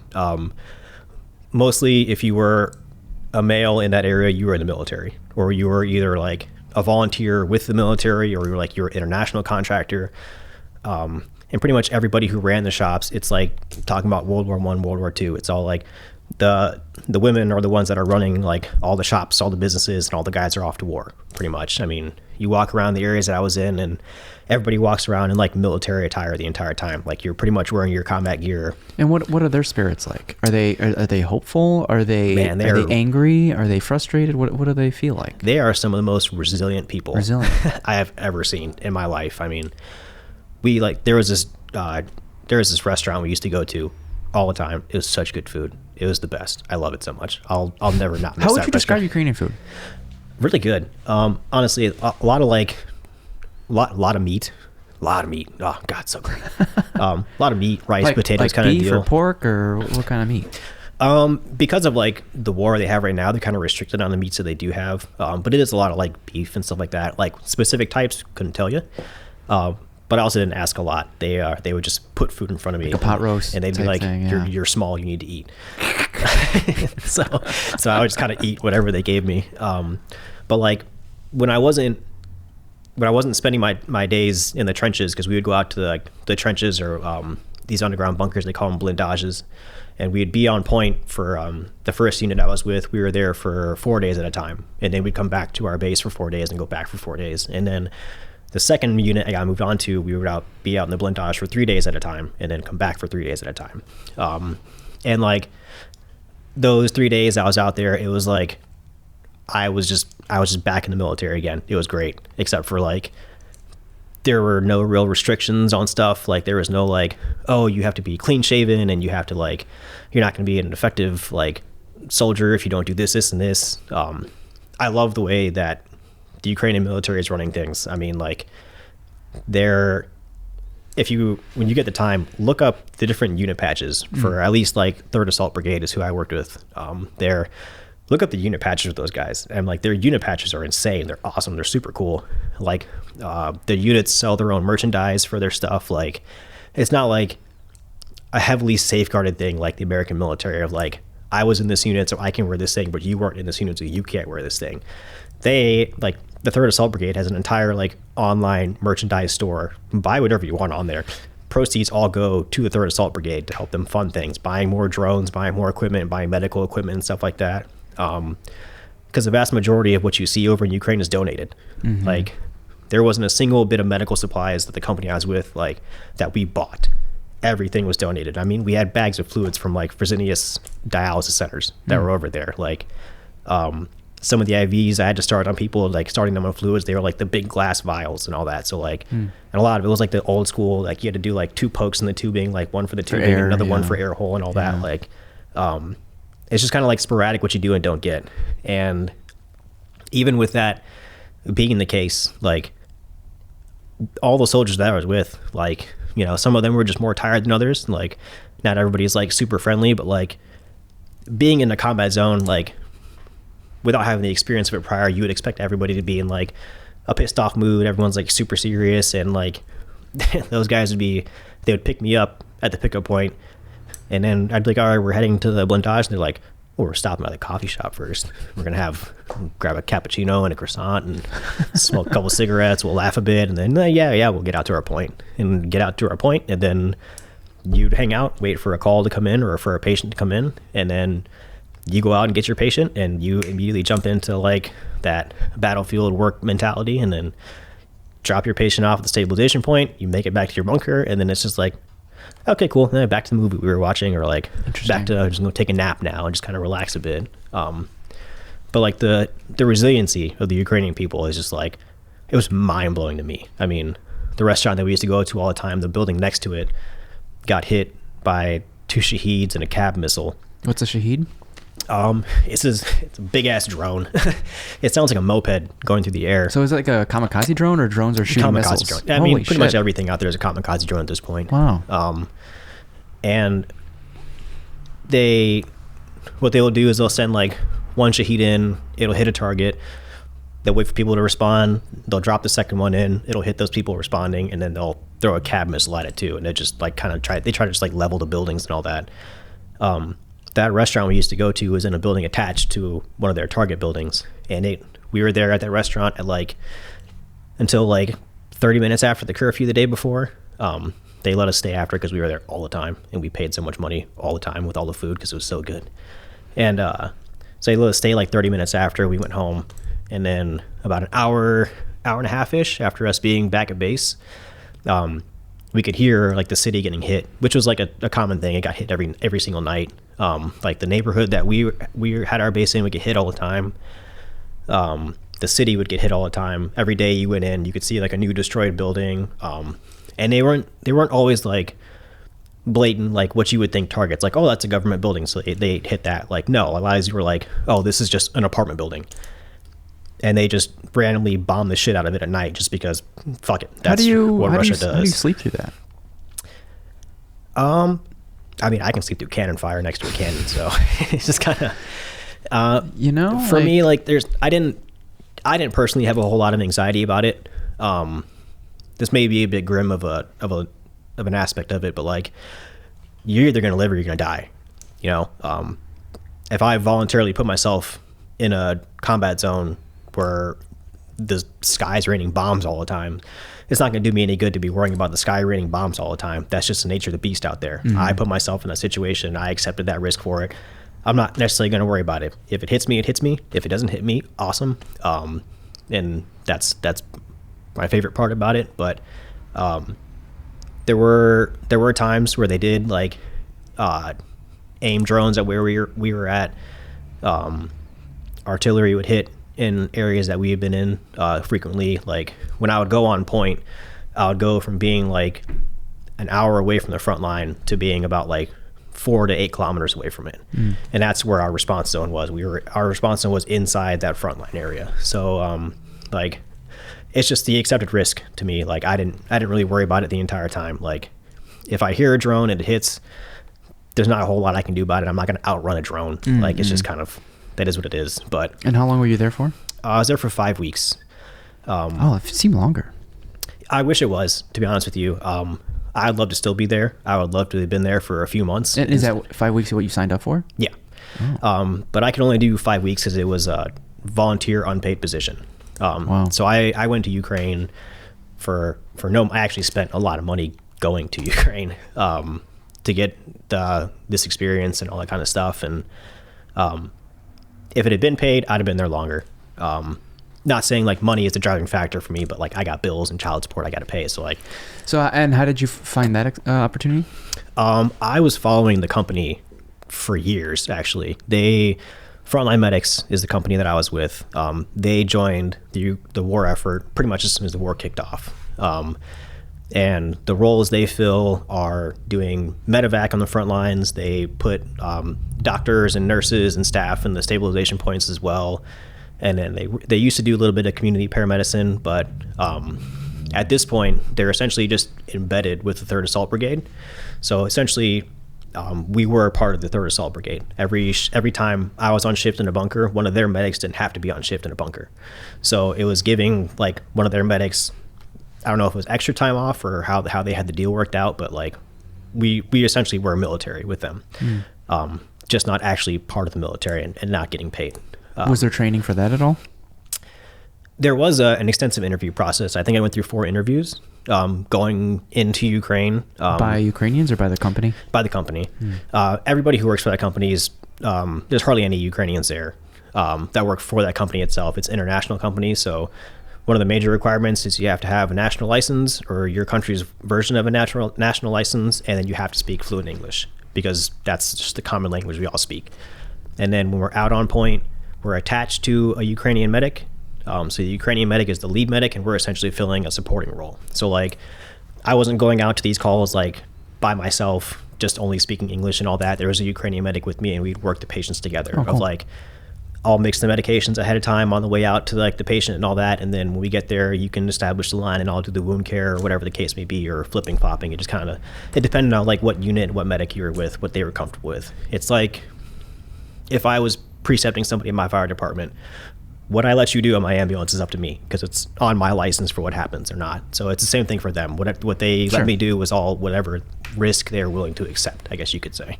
Yeah. What takeaways did you gather from your time there that you might see yourself implementing here?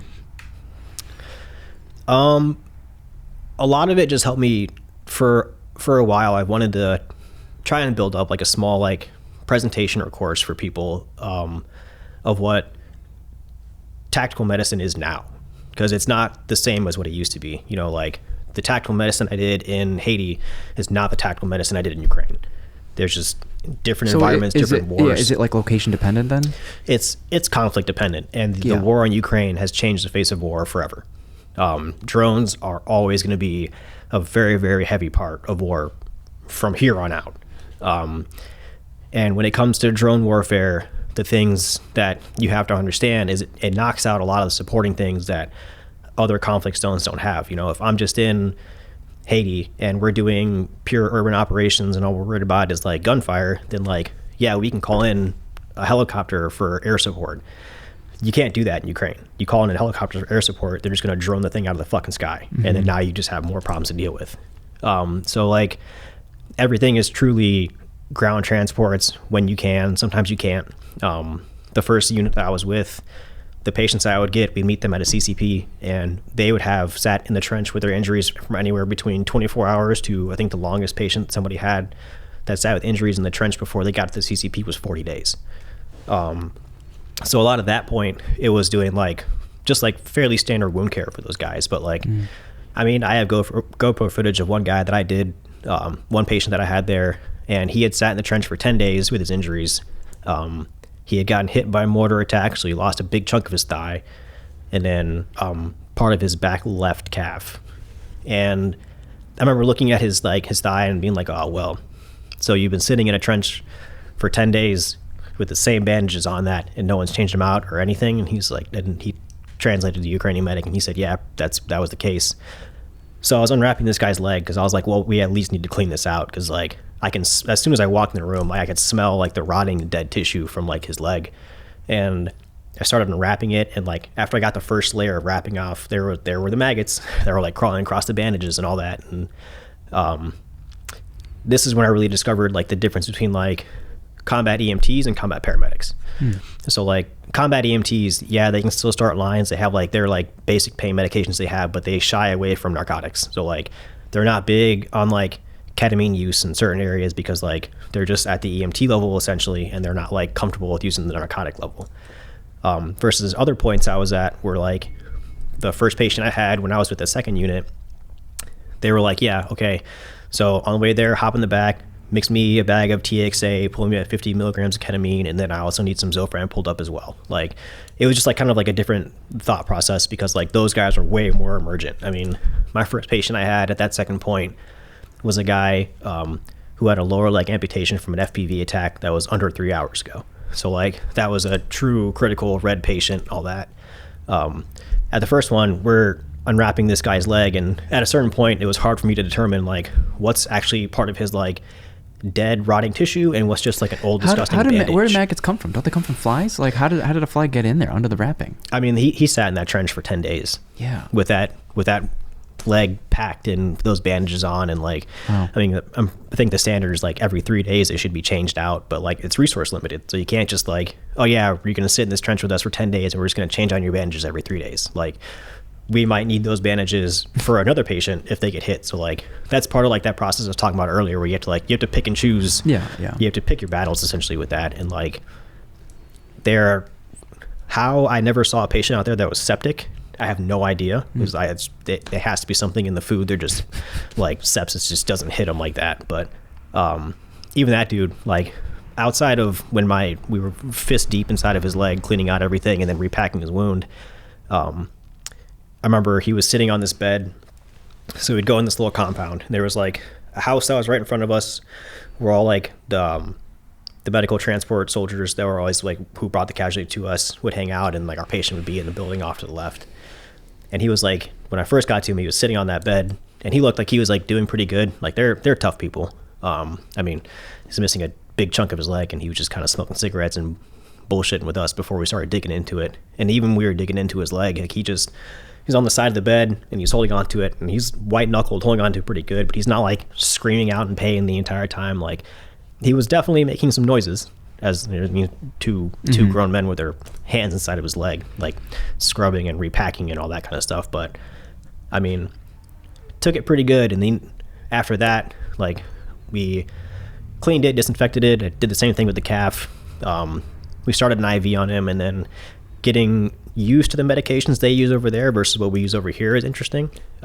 Here, like you go to my fire department, you got pain, I got a narc box full of solutions for your pain, and I'm gonna use it. Like that's fine. There, you have to take a lot more things into consideration.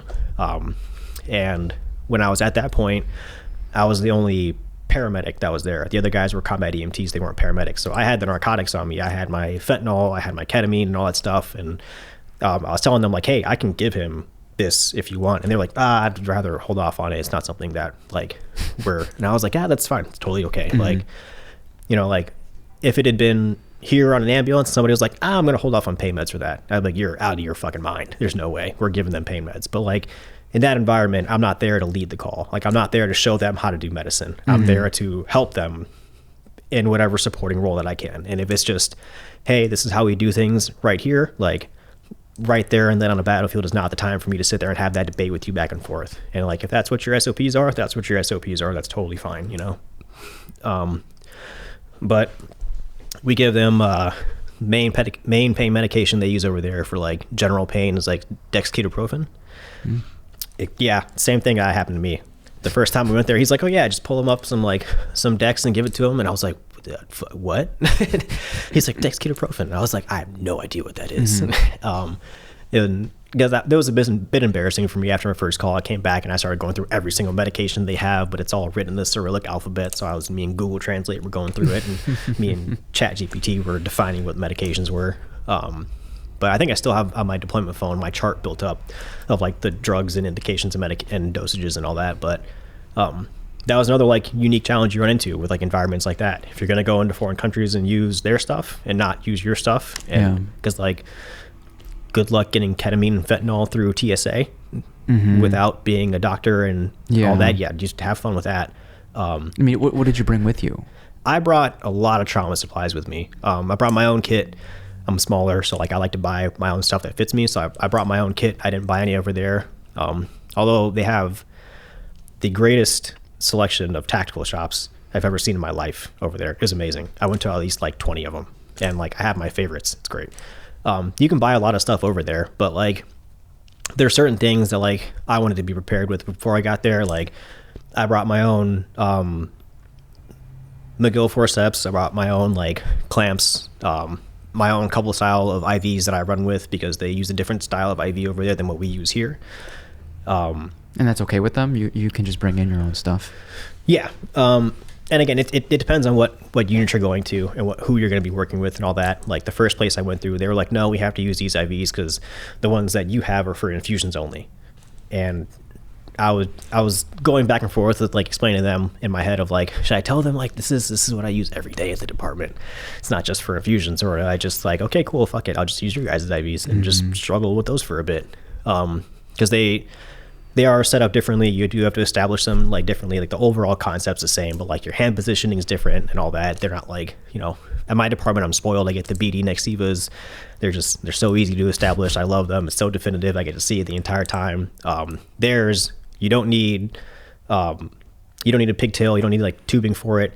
You just establish it. It's got its own end cap that caps off the back of it. It's got a medication port at the top that you like pop open, and that's where you push your medications through. And it's like, it's tough pushing it through it because it's like an immediate like 90-degree angle it flows through. But like I also don't have to flush medications with their IVs because it goes directly into the catheter right there. Like there's no tubing it sits inside of. So like there's differences with them, but with our supply stuff over there, like everything was donated, and somebody had amazingly donated like 4 boxes of the IVs that I always use at my fire department. And I was like, oh, thank God. So I ended up just kind of taking those. And when I got to the second point, the medics were like, I don't care what you get an IV with. As long as you get an IV, that's all I give a shit about. And I was like, yeah, that works for me. So much easier than like having like a room full of Ukrainian soldiers watch the American paramedic from Chicago, who they're like, the second you say like, oh yeah, I'm a Chicago-based guy and all that, they're just like, oh, trauma every day. Like that's all you're an expert at these things. And then you try and start a European style IV and you blow a simple vein. You're just like, oh shit. Like, I promise you guys I'm competent. Your guys' stuff is just different than what I'm used to.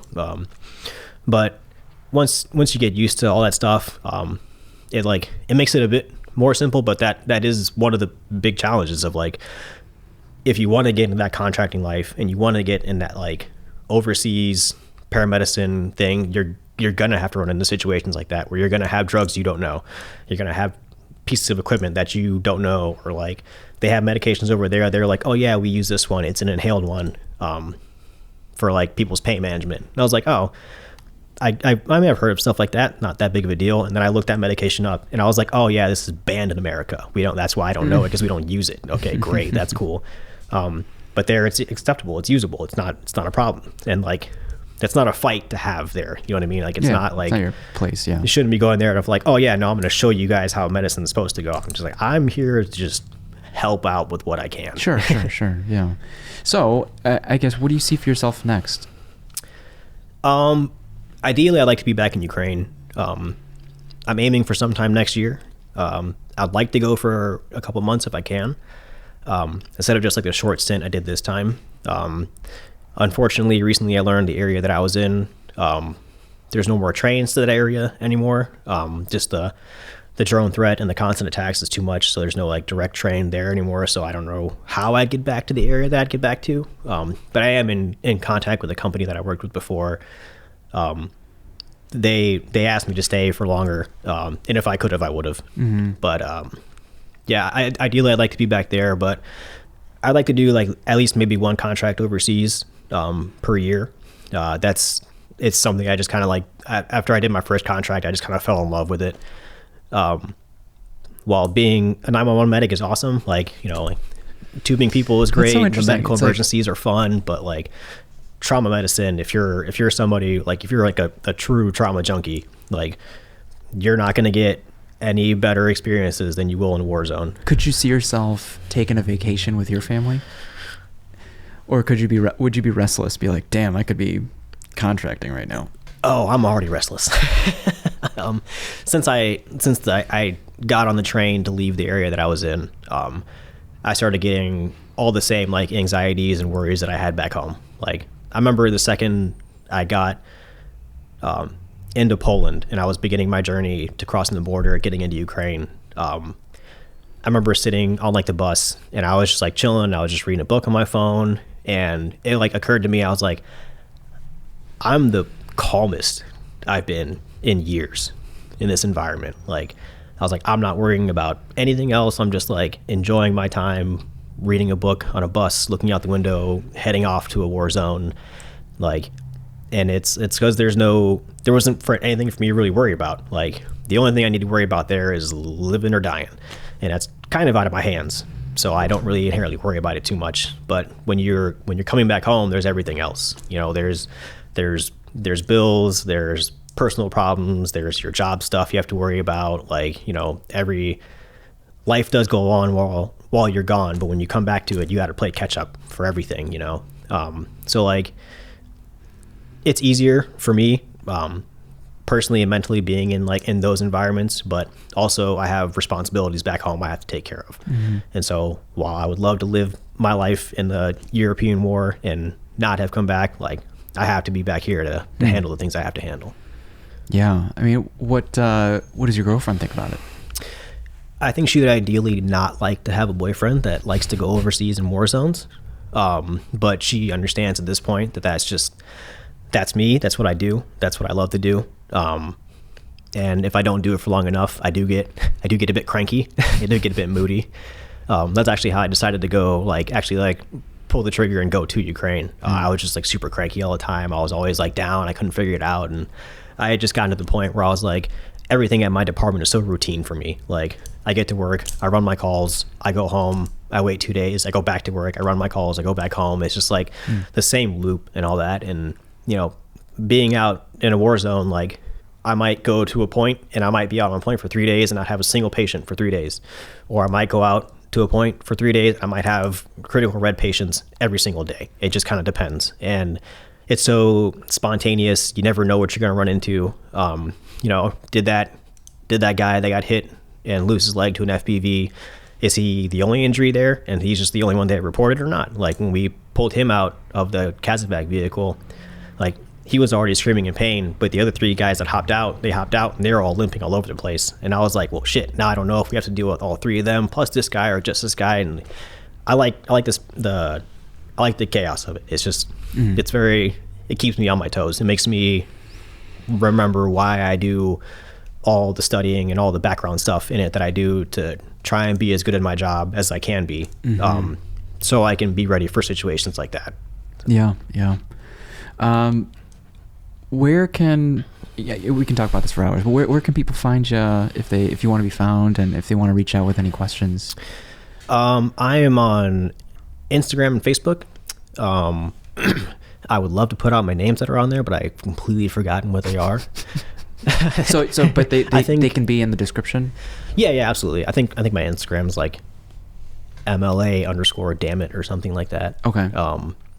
Then my Facebook name is just my first name. I think my last name's backwards on it. Mm-hmm. I think I sporadically change it every like a couple of years or something like that. Sure.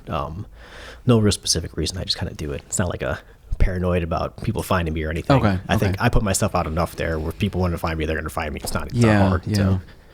So, but yeah, the general social medias, and then I'm still a part of the Discord stuff for us. Oh, nice. Yeah. I keep an eye on it every time I power my computer to play a game. I scroll through the Chicago EMT training stuff to see if there's any contributions I can make. Yeah, here and there. Michael, thank you for sharing. It was really insightful to hear about a lot of that stuff, and it's mind-boggling because all we hear are all we see are the headlines, right? So like it's really interesting to hear kind of from a first person's perspective what it was like, and to hear that you want to go back and help out with the continued efforts and things like that. So thanks for sharing. Appreciate you. Hope to see more of you in the class and just around. Me too. I miss teaching as much as I used to. I know you enjoy giving back. But yeah, everyone else, thanks for tuning in. If you have any questions, please reach out to Michael. Otherwise, we'll see you in the next one. Bye.